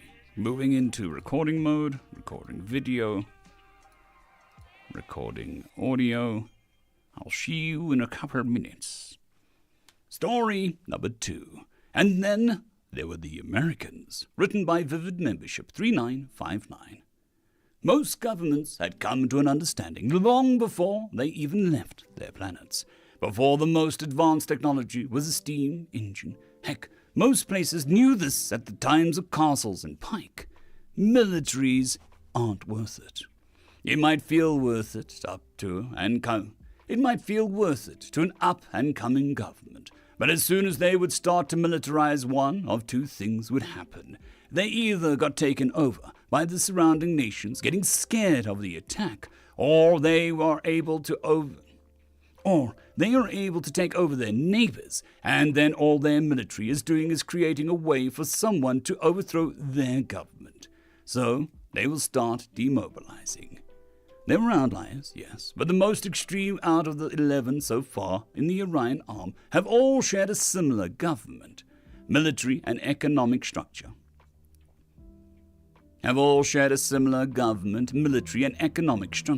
So we assumed that it was the same way that all governments would function. But then the Americans came to overthrow our ideas that have been quite stable for a long time. A probe found Earth, a small blue marble holding a monster on its surface. A ship was sent for more information, and what was found was, it sent entire way of life. It sent the entire way of life that was known up to that point into a spiral of confusion and doubt, for on the world we found one nation that managed not only to outclass ours, but half the known races' militaries combined. Luckily, it was an outlier even in their home world, yet they still only accounted for around half their world army. The United States of America single-handedly had the largest blue water navy, white water navy, air force, naval, air force, ground support, army, and armor corps, and so on. They were spending 25% of their entire budget on their army, and yet they had one of the highest standards of living in the known universe at the time, only behind their allies that, if their militaries worked together, could manage to stand toe-to-toe with the rest of the known universe's armies at the time. Containment procedures were put into place. No one was allowed to sell FTL technology to the humans, and everyone agreed to only buy what they needed. However, I somehow doubt that the 15 ships filled with home furniture, computers, and most infuriatingly military equipment that had been screened by the occasional patrol vessels were needed. I finally turn up from my speech and give a glance to the room of kings and queens who have all conveniently found a new fondness for the pictures of the founders in the center of the room. However, that is not the main point I wish to talk about. Instead, it is the fact that after the general population heard rumors of a place where their work hours were limited, slavery was banned, and government was accountable to their people, 172 ships that were crewed with only a few guards and then a large amount of commoners and even slaves had stopped communicating with us and managed their way to Earth, all of them, with some form of FTL. If the humans stand up to their morals and are as fast at constructing as we have seen before, we only have these few weeks to prepare our forces to wipe out humans' dreams. To wipe out the humans' dreams of spacefaring. Yet, before I was able to finish my speech to form an attack team on the humans, an assistant silently brought a slip of paper and handed it to me. I pick it up and skin over the report, a fear slowly rising in my chest. On it was a picture of a standard trading ship with a line of huge letters in the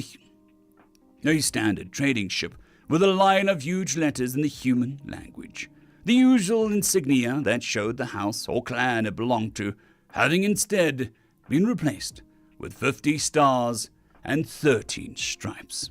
A standard trade ship that has been outfitted with pieces of military equipment that, if not on par with our own, is only a step behind it.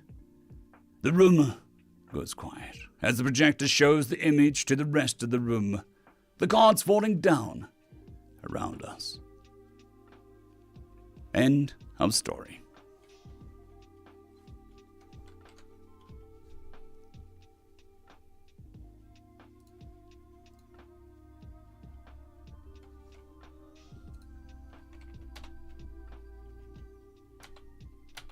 Alrighty. Short but sweet. America, fuck yeah. I think it's basically the story. No complaints, though.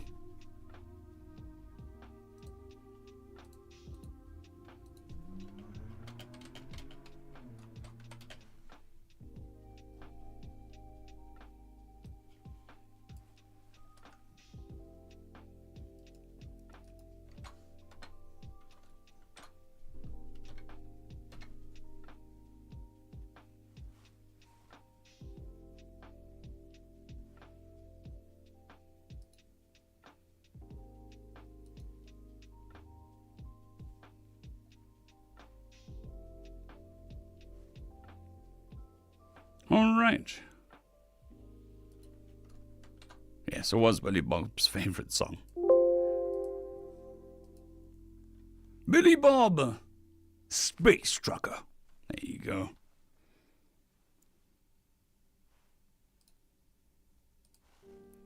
All right, I think that is going to be me for the day. The voice is still okay. The throbbing pain in my eye is not, however. We have been going for 2 hours, 20 minutes, so it's not too bad.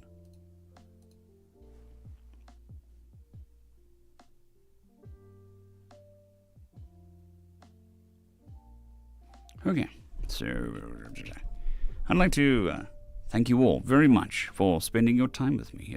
I know time is precious these days for everyone, and I very much do appreciate you spending your time with me. I hope that I was entertaining enough to pay for that time.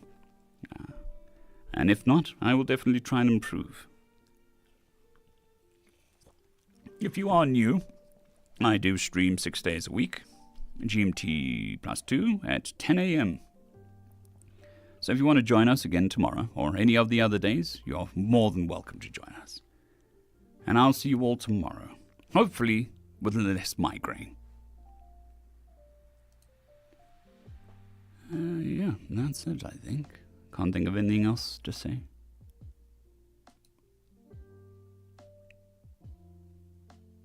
Never